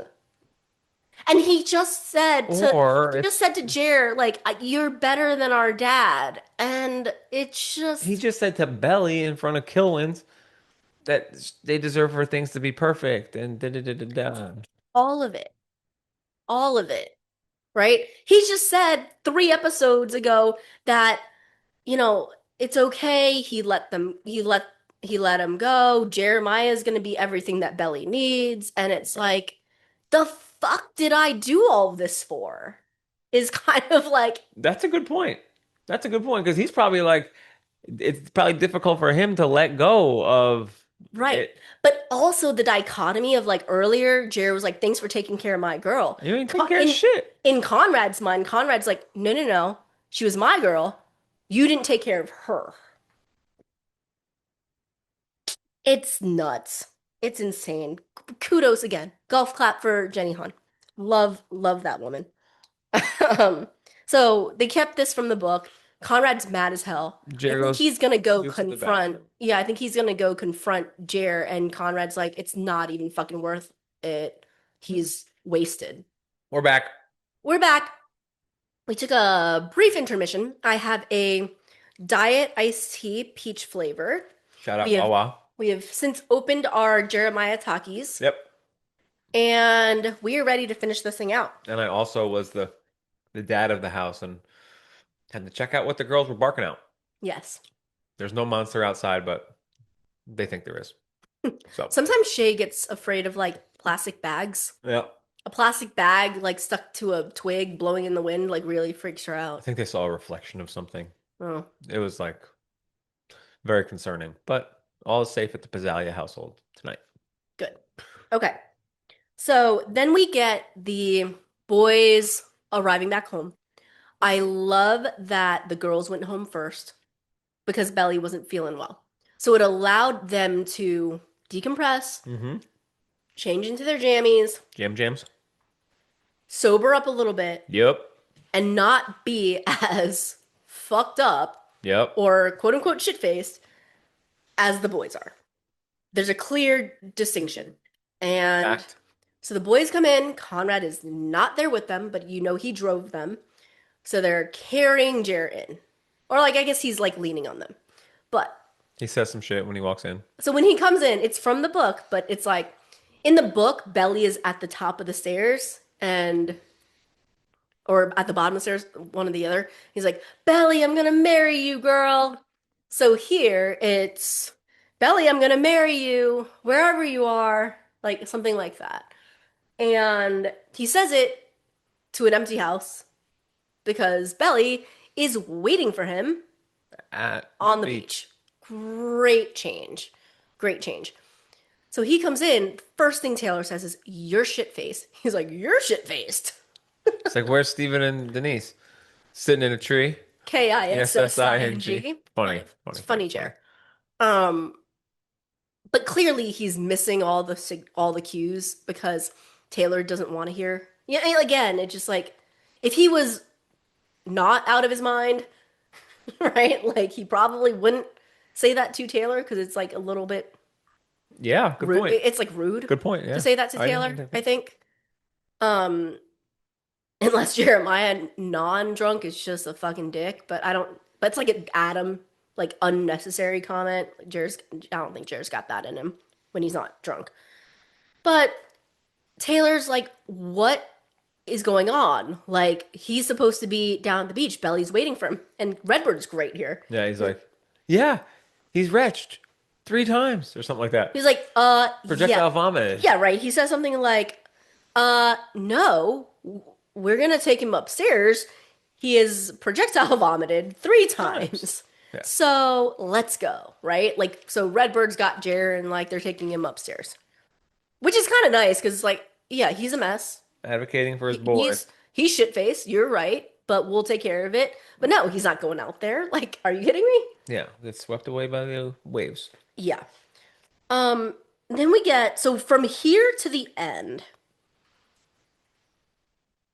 was very sad, but I was almost like paralyzed by my sadness the first time. The second time is where I started to tear up. Taylor's mom calls. Oh fuck! This is when I started getting sad. Yeah, that's what I'm saying. This is Yeah. the part of the episode that's just like sad. It's all coming to a head. Um, on the one hand, I love vulnerable Taylor. On the other hand, she's taking it out on her mom. Yeah, I get it. I get it. Yeah. I truly do get it. Because her mom, every fucking conversation with her mom is like, are you back with Steven yet? Like that's all she wants to talk about. Other than her making out with Dave Matthews, apparently. You know, like Yeah. Taylor just kind of like reached a point and she's almost like made her peace with it. So for her mom to keep egging it on, like she's just Yeah, you're bringing it up here. she's so annoyed, but like where she goes out of bounds and she knows it. And she's like, I don't want to be like you. The actress who plays Lucinda is actually a phenomenal actress. She's killer. She's a killer. Because I don't mean for this to sound mean. Anybody can play the ditzy, like, oh, I'm fun and I'm free and like all that stuff, which she's been. This took more chops. Oh fuck! I mean, the Right? scene with Steven was the best scene of the episode. But when she's like, me, what am I? Right? Like that was like beautiful. Yeah. And Taylor just lays into her. She's like, you're clingy and you're needy. And I wrote it down, but like, yeah, you're needy and you cling to people even though they don't want you. And it's just like pathetic. And I don't want to be that. And like those words cut, she immediately regrets it and she tries to apologize to her mom. Her mom's like, you know what, I'll see you tomorrow. Yeah. Which leads to Taylor feeling really shitty. Taylor, her mom will forgive her. Her mom will forgive, and but she's trying to explain the Taylor vulnerable part is when Taylor is like, no, mom, she's really, really nice. And also when she's apologizing to her mom, she says, I'm hurt. And that just like, that's heartbreaking because it's so hard for Taylor But to it feel doesn't. any vulnerability. Right. And I don't think she wants to explain herself. You know what I mean? I don't think she's planning to, Yeah. but I think she's just like, I'm just hurt. I'm hurting right now, mom. Like, And it could be there's a lot of belly hurt there too. right. Yeah. That's a shitty situation to see your best friend go through. Yeah. Well, and not even just that, but like, you know, from Taylor's perspective, she's like, okay, Belly's been crying. Like, Jared doesn't know. Belly has been crying At her bachelorette at her party. bachelorette party. And the one thing she was looking forward to was forgetting about Conrad and seeing Jer at night so they can finish the night together. And Jer's shit faced. And Taylor's like, what is going on? Yeah. Poor girl down at the beach, you know? I think if Taylor was in a different headspace, she would have gone down to like talk to Belly or warn her or something, but Yeah, good call. she just goes to bed. Good call. She doesn't go try to find Belly. Yeah, good call. I actually thinking about it now, she probably should have, but Yeah. Taylor still wins.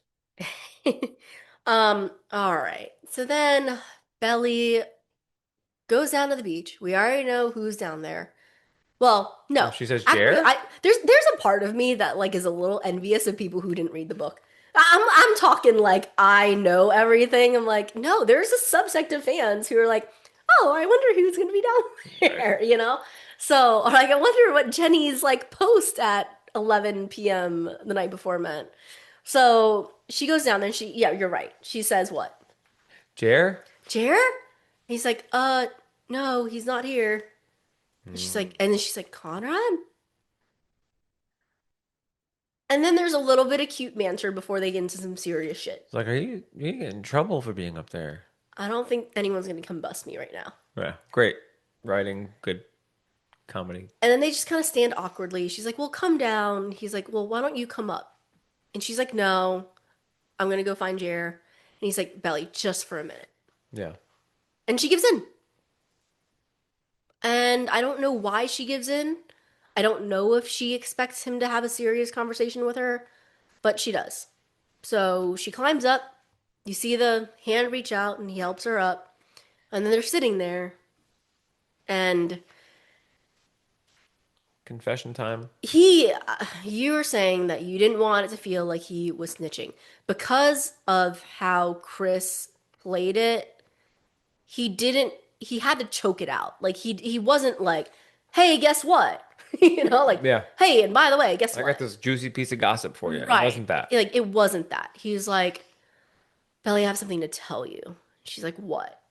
She's a little cold to begin with. She's like, what? He might not even, I don't think he knows that they were broken up.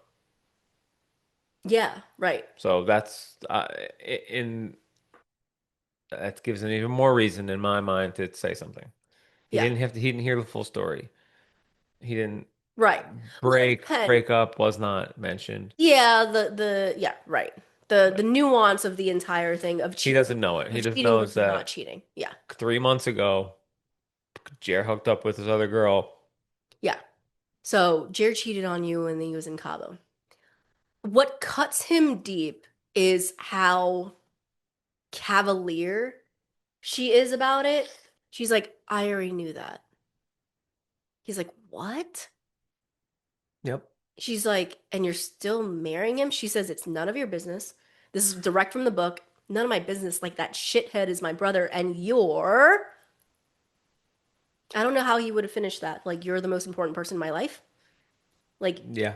Or you deserve better than that. I don't know how he was going to end it, but like, she says, like, no, he feels terrible about it, and we talked about it, and I forgive him, and I forgive him, and yeah, now we're engaged. Like like the cavalierness to it, and the part that's not in the book that I think makes it very real, mhm, because it explains how he's processing it.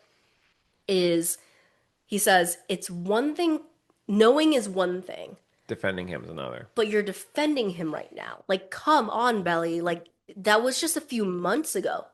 It's like it's not Cabo from 2 years ago in your 4 year run. It's like it just happened. I heard, right? He's like, I just heard it just happened. So like, what are you doing? Is kind of what he's thinking. And so she runs away. Her instinct is, I don't. Wait, what did she say? She says, I never thought that you would be the type of girl who would take that from a guy. I took a lot worse from you. I think that is factually untrue. I think that she is an unreliable narrator, and because he maybe meant so much to her, she felt the sting of it More. more. Yes. But she misremembers a lot of it. Conrad may have hurt her more than Jer hurt her. But not because Like not in the blame pie of it all, not in the like severity of what he did to another human being, right. If you were to poll 100 people, but she was cut deeper. yeah. If you were to poll 100 people, the Jer stuff may be worse, but to Belly specifically, the Conrad losing up, Conrad. down, will they, won't they, taking shit back. That's wrecked her more in the grand scheme of things. Yeah. And so we get all of that. So now he's brought up their relationship. So for the first time all summer, even though they've been doing this dance, now he's actually said, like, I never once looked at somebody else when I was with you.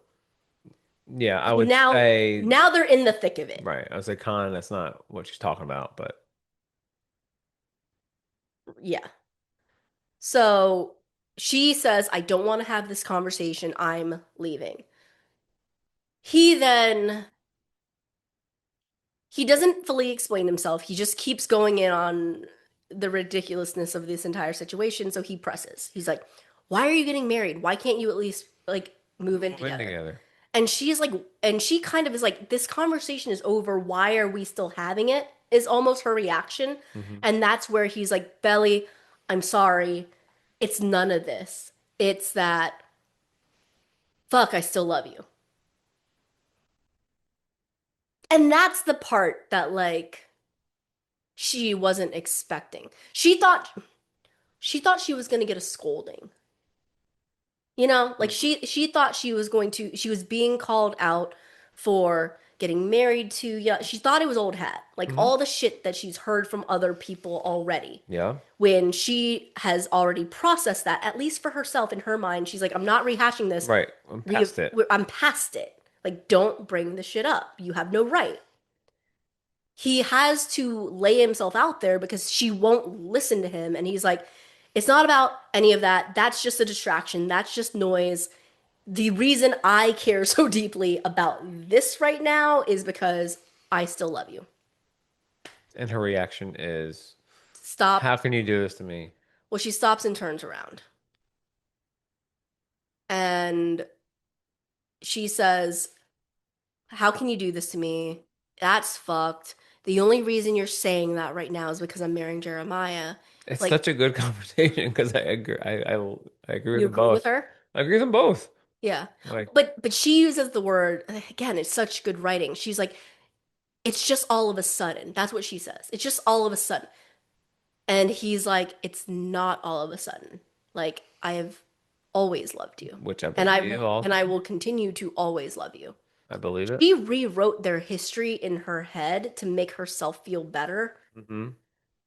Like, oh, it was never really meant to be with Conrad. I'll never be with Conrad. He never really loved me. He never Yeah. said the The word. other Fisher brother, maybe it was him. Like maybe it was him the entire time. Oh, like the time that I've spent just like in pure time spent with one person versus the other like carries more weight. She's like spun this narrative in her head to like push down her side of the feelings. She can't even fathom that this guy who hasn't told her he's loved her ever. An That error on his it's like part. that's nuts. I know he hasn't said it.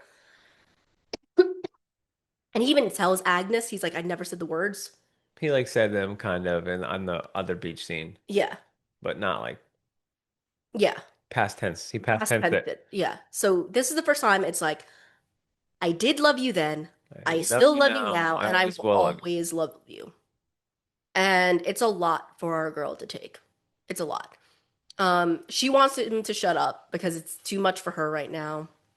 And he says, just give me 1 minute. So he does a little minute soliloquy explaining himself, and that's where you see the real insight is he has always loved her. He knew that he wasn't it goes all the way back to the fucking Cleveland thing. You can't be there fully for somebody else. You will hurt somebody else if you're not good with yourself first. And he thought he was doing them both a favor because he saw how happy they were. He's like, maybe their happiness matters more than my sadness, and I gotta go figure some shit out.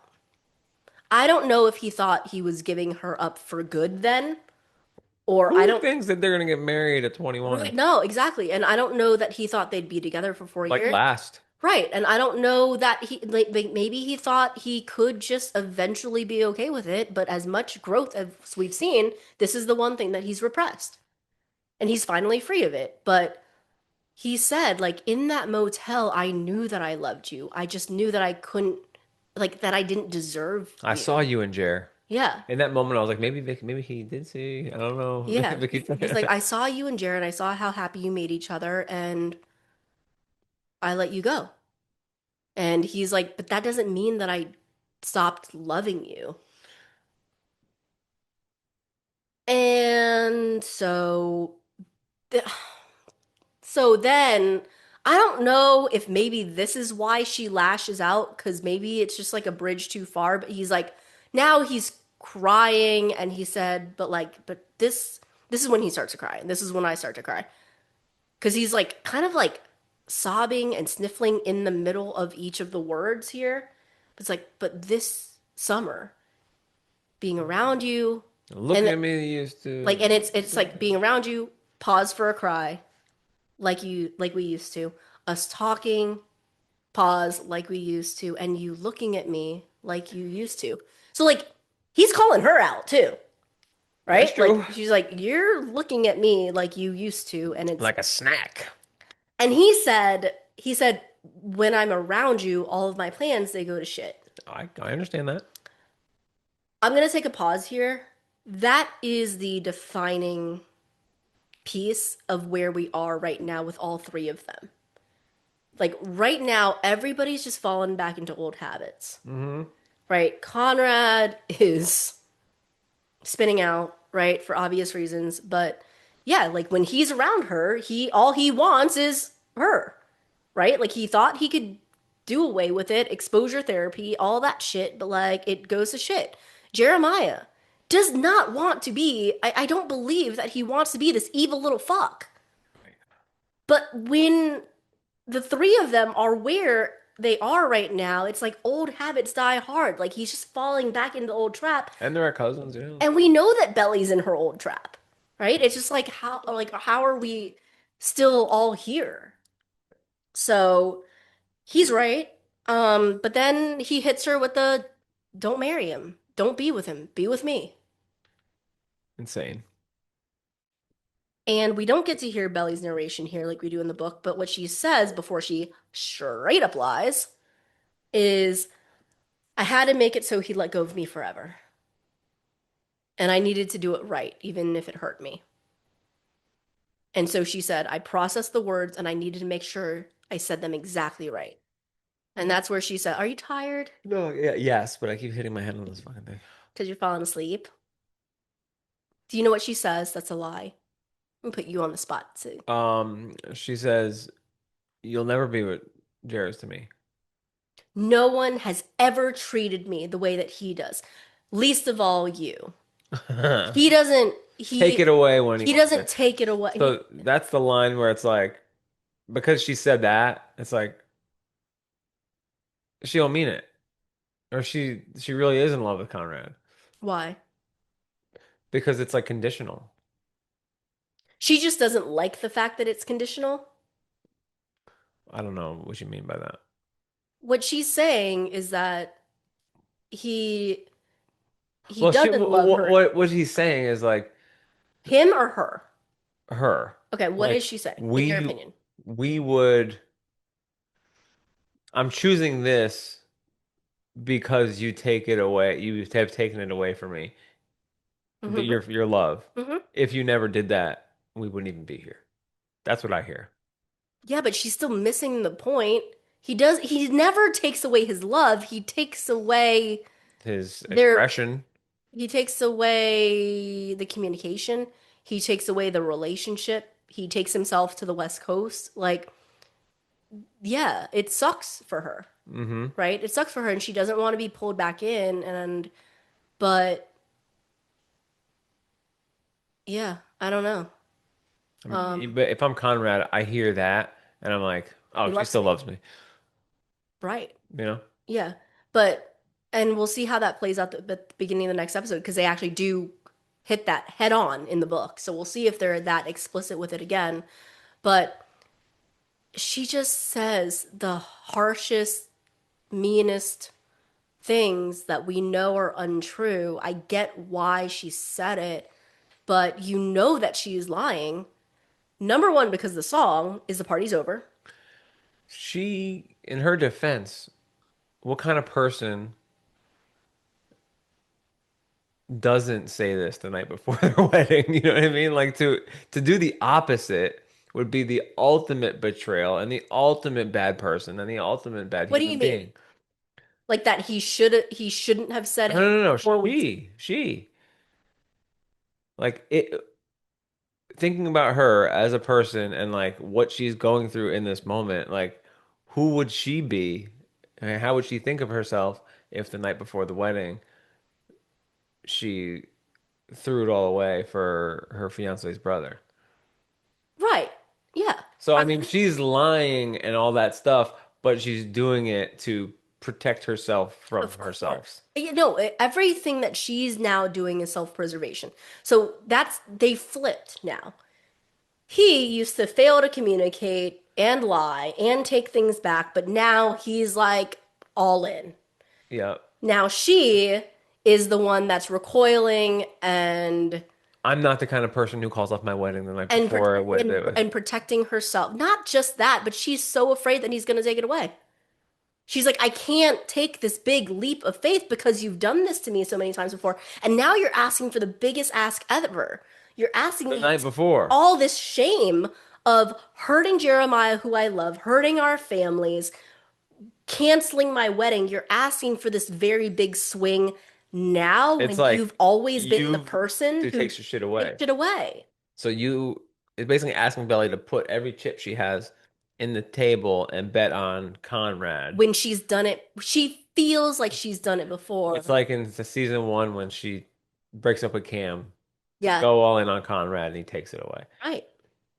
Here she is. And he's asking her to do it now. And yeah, I mean I get it. But she can't do that. yeah, she lies. In fact, the actual words of the song, it's a Billie Eilish song, but not sung by Billie Eilish. We'll talk about that. I loved it, by the way. It's a very sad song. It is the parallel to when he says that he still likes her. Hmm. It's too late because she's made her decision with Jared. Right? Yep. He gives her the infinity necklace and she gives it back. She says, "It's too late." Yeah. So here she says the same thing. It's too late. She lies, she walks away, and then you know how much agony she's in because like even getting that out when she literally probably just heard for the first time exactly what she's always wanted to hear from the person that she wants to marry. Mm. And it is too late. She like falls to her knees and she just starts sobbing. And I think she's well. We'll talk about this with "Love of My Life" playing by Taylor Swift, but Lommel. Lamo, um, it's about the loss, right? Yeah, it's like someone dying. It's about yeah. It's the relationship is dead or it has no legs or it's like this is the worst fucking timing ever. We even if we loved each other, the fuck are we gonna do? Yeah, like even if well, what she's gonna do is exactly what she does in the book. But Yeah, like you call off the wedding, you push all your chips that like, hey, yeah. I don't know. She doesn't actually bet on Conrad, I don't think. But it's like She doesn't. right, but it's like He is. That's the thing. the fact that we're even having this conversation is enough for her probably to be like wake up in the morning with a fresh perspective Yes. and like Yes. I gotta get out of this and like And maybe it's not Conrad, but I just exactly. Right. And there's a lot of anti Conrad Belly fans who are like, oh, what an asshole. Like he's saying this so that she'll call off the wedding and just run away with him. We'll hear it in the next episode. He's just out of his fucking mind in this moment. He's out of his mind. He's been repressing this thing forever. She's about to get married to someone where now he has objective reasons to say, this is fucking ridiculous. he's a Right? bad It's match. bad. It's a mess, right? This isn't, he says, like, you're getting married at the fucking country club. Like, stop giving up pieces of yourself, is what he's saying. Stop, like, stop pretending, stop sacrificing who you are for this relationship. Because he knows her so well, and she's like, no, you left. You don't know me. You don't know me at all. Lie. But anyway, so it's really sad. I don't even know where this fucking episode ends at. So then after we thought it was gonna end there, and then we had Lucinda. Denise, Steven, and Lucinda. It ends on that? No, Oh. it ends on Love of My Life. It's this really sad montage that I love. So Denise and Steven are about to hook up. They're about to go up to her Oh, place. and, Right. The vibes are about to get more serious. Yep. But then Lucinda enters the chat. God, it's such a fucking good scene, man. She's just so sad all by herself at the bar. Like, Yeah, this scene was the ultimate tearjerker for me. If you guys know what gets me, it's like friendship, and this is like the ultimate, like a guy and his girl's mom. This is the ultimate this girl's good, mom. same shit. It's his girl. You're not allowed to say that. Well, you know what I mean. I'm just kidding. I'm just kidding. Nobody's property. No, it's property. But yeah, it was the ultimate I'm kidding. good guy move, and I don't know what is so the fact that Steven puts somebody else above Of his course. own needs. Yeah. It's like I'm gonna go take care of this person who I know and who I have It's a little bit of, love for. I think I said it when as soon as he did it, I was like, he is such a good Oh, you did. guy. You said Steven and Conrad are the best people in this show, or best, nicest people on the show, or something. In this episode and Well, Taylor, come on. in general, like yeah, they're just yeah, they make a lot of wrong decisions. A lot of wrong decisions. But like And they're not absolved of those, but at the core, at the core they're just good human beings. The part that broke me, you'd want your daughter to date them. yeah, well that's why Lucinda's That's why going so hard Lucinda. on it. Yeah. And Laurel. And Laurel. I know. Laurel doesn't admit it out loud because she can't. But um Lucinda's the heartbreaking line for Lucinda is actually it's because of how much she cares about Taylor, and she says like I want her to have everything. She's my one good thing. She's my one good thing. That's a Ugh. tough line. It's a tough line. She's my one good thing. So I want her to have That's a everything. crusher. That's a crusher. Yeah, and even Steven, who's like, I don't know what just happened here. You're clearly talking about Taylor. Like, I don't know if he's gonna unpack that. I don't know that he cares to, but he's like, I think again because Conrad pays attention, Steven pays attention, and Conrad asked him about it earlier, and he even said, like, he felt kind of weird. Like, why are we talking about me hooking up with Denise to you, Taylor? Like, why are you wing womaning for me? And so there's a part of him that knows. And he's like, oh, if Taylor was mean to you, it's because she's freaking out because of this thing. Like, I think there's a part of him that just knows her that well. So then, where it ends, love of my life. So Belly comes upstairs. Oh, the knock. Fuck. There's a whole mess of stuff here that is like Jenny Han and this writing team can do so much with so little. Mm-hmm. If you know the show. Right. So like we are so invested in the show. It's like these very small things that are just so brilliant. Belly goes to Jeremiah's room. He's passed the fuck out, but he's like sprawled out. There's no room for her. In the book, after the Conrad thing, she goes up to Jer's room. She snuggles up next to him, and she knows he can't hear her, but she whispers, "I love you." Very different. Very different in the show. She goes up, and there's no space for her in that bed. And she is sad. It's Taylor's room. Yep. So then she goes to her room. Oh, okay. It's her childhood bedroom. Aw. She goes there. Taylor's sleeping on one side. And she's like, "Can I sleep with you?" She's crying. She's crying. Taylor's awake. And Taylor said, "So Jared never made it out, did he?" She's like, "Mm-mm." And then she's like, "Well, you were still out there for a long time, and Conrad never came home. Were you down there with him?" Non-judgmental Taylor. It was actually, Aw. it was really, yeah. She's like, "Were you down there with him?" Like, you can tell me. Yeah. The fact that Belly continues to cry and doesn't Let's say just go to anything about it, let's just go to sleep. This is why Taylor will confront Conrad next episode. Oh, fuck. You're right. because she's just gonna like she's gonna say, I don't know what the fuck happened out there last night, but you gotta stop doing this to her. I think the knock is a final test. So ESP failed earlier. Hmm. He failed meeting her out at the beach. Not fair to Jared because she just saw him pass the fuck out. But I think it's a final test. As Jenny, as the storyteller. Yeah. And then the final test is she does her little knock because they used to do it when they were kids. So if you're gonna say it's not fair to him because he's passed the fuck out, dead corpse can't knock back. So it's the same thing. Like her expectations from him in this episode have been let down. And she is so conflicted and so confused, even more so after the Conrad thing. She says that she believed in fate because every time she turns around or every time she thinks about him, like he's there for her. Hmm.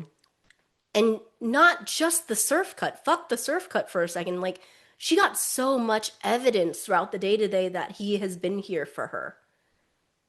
Even though she claims like you don't know me anymore. And then like she is so desperate. When Jared's desperate, it's like the sex thing. Like that's his thing in this moment to be like, are we good? Right? For her, it's these like little things, and the knock that doesn't knock back is like, it makes her really sad, and it makes us really sad, right? So there's the knock on the wall, and then you get the pan out. So you get the pan to sad belly crying. She's awake Hmm. the night before her wedding, reeling over everything that just happened. You get the pan through the wall to Jeremiah, who's passed out, and then you get Conrad sitting by himself on the dock crying, and he's like holding himself. Yeah. Wasn't sure on that one, but Why? That he's holding himself? yeah. He's, Maybe it's cold. no, he's sad. Oh, okay. I don't know. Maybe his therapist says like, Hug yourself. yeah, hug yourself. Give yourself a little hug. Maybe he's cold. He's not cold. Maybe he is cold. I don't know. But Sound, I think he's just hugging himself. Um, Love of My Life. Do you know that song? not really. Okay. So I'll give you the big so what of the song. Okay. So the entire time, so it's LOML Lommel. is the name of the song. Mm-hmm. Throughout it, she's talking about the love of her life or losing the love of her life, right? At the and you can't really tell if it's a good thing that she's reflecting on the love of her life or a bad thing, like she's better off without the love of her life, like whatever it is. There's a little bit of that. And then at the very end, she changes the lyrics Ooh. to the loss of my life. Meaning she wasn't just talking about the love, she was talking about the loss. So I put up a poll, and I'm like, I know that the answer is both. I know that Jenny used it because the answer is both, and I know Taylor Swift wrote the song because yes, the answer is technically both.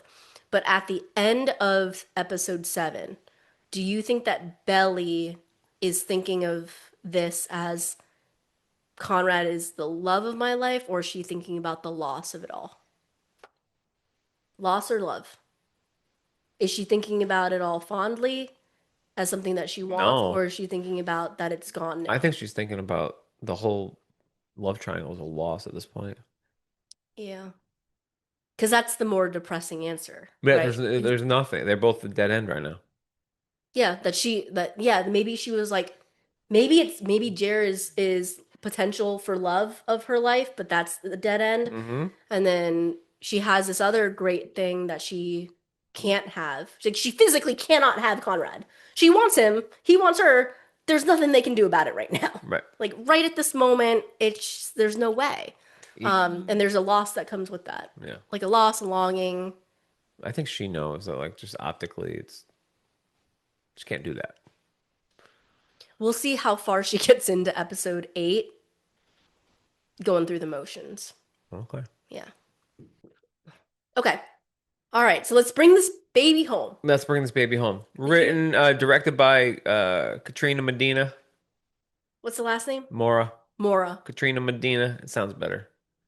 Um, We're tired. 8.6. Yeah, this is a long podcast. I don't know what hour mark we're at, but we're closing in on 3, I think. No, So not at 3. maybe. Ain't no way. Um, Katrina Medina More rating is already an 8.6, which would be the second highest rated episode of all time.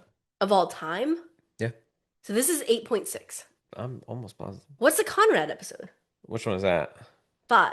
The big one? 9.2. Oh, yeah. So So second 8.6 is the highest of the second highest of the season. series. Series? Yeah, What did episode 7 of season 1 get? 8.2. Oh, I think it'll even out.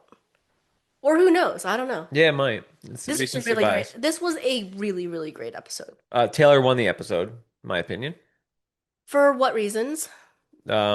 She was literally the best friend ever to Belly. And to Steven. Well, yeah, And well, nice. she showed her growth, Yeah. and it's like she didn't make the day about her much. You know what I mean? I was like, Yeah. she was a really great friend. I think it's a tie for Taylor and Conrad. Okay. Hear me out. They both had a very, very strong episode. Mm-hmm. They both had a very, very strong episode. They were both there for their people. They were both very nice. There was a lot of growth in there. But they both got hurt a little bit. And at the end, they both got maimed. Yeah, we skipped over Laurel and John hooking back up. Oh, fuck. I knew. Laurel and John get back together. Hey. Yeah. Hey, Yeah. hey. Oh, wait. Can I say Is there a name for them? no? Lawn? Mhm. Joral? Jorel. Joral. Okay. What would our name be? Vasey.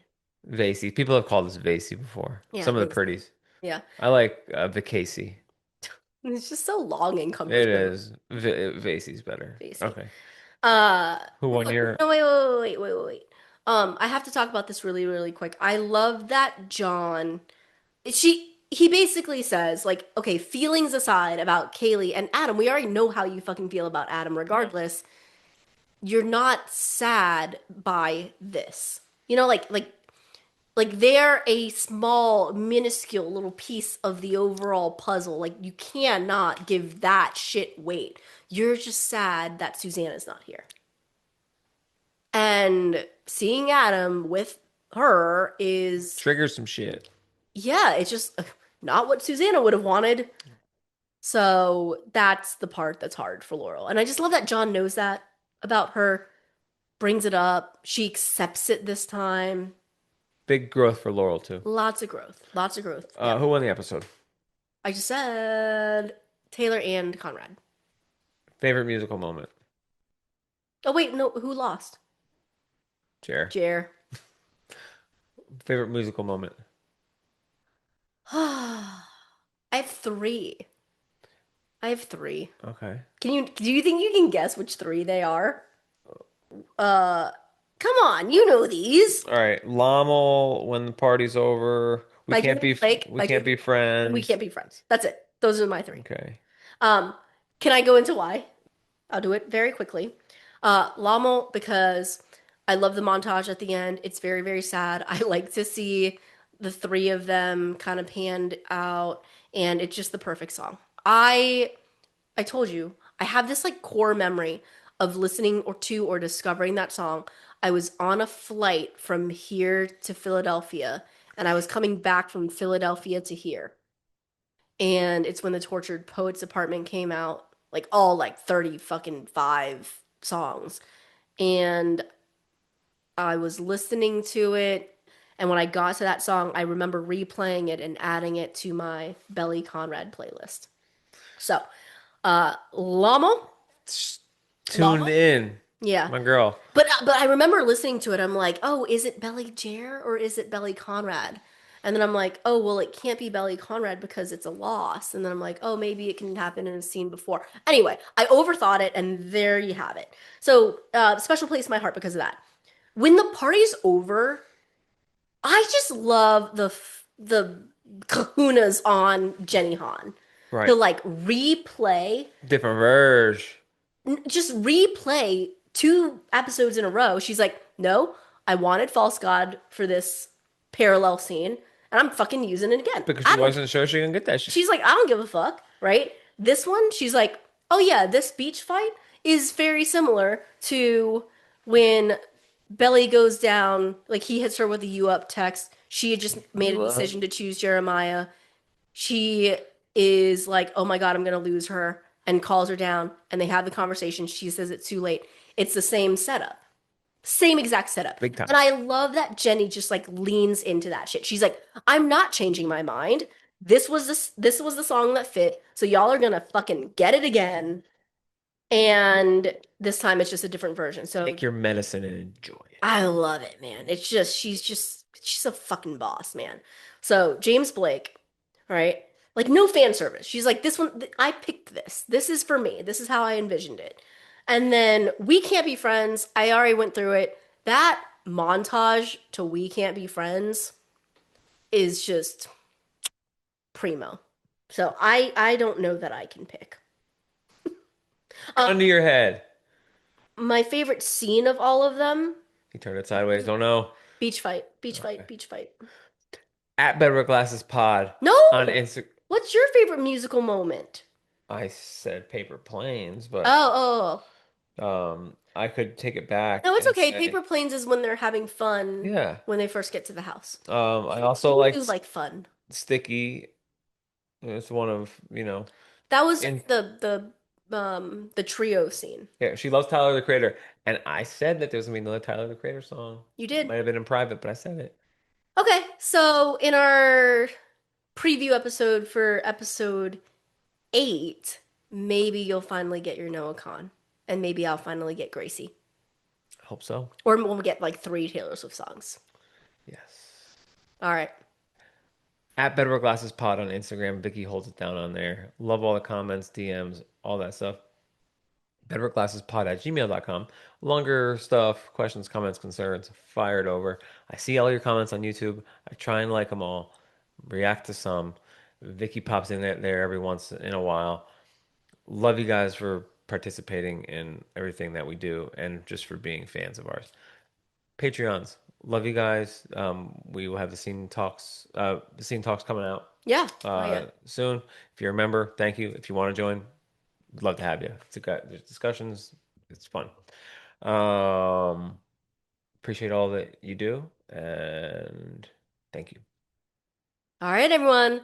That is a wrap on the last Hurrah. Currently, the second highest rated episode to date. Facts. So thanks everyone for listening, and we'll see you next time.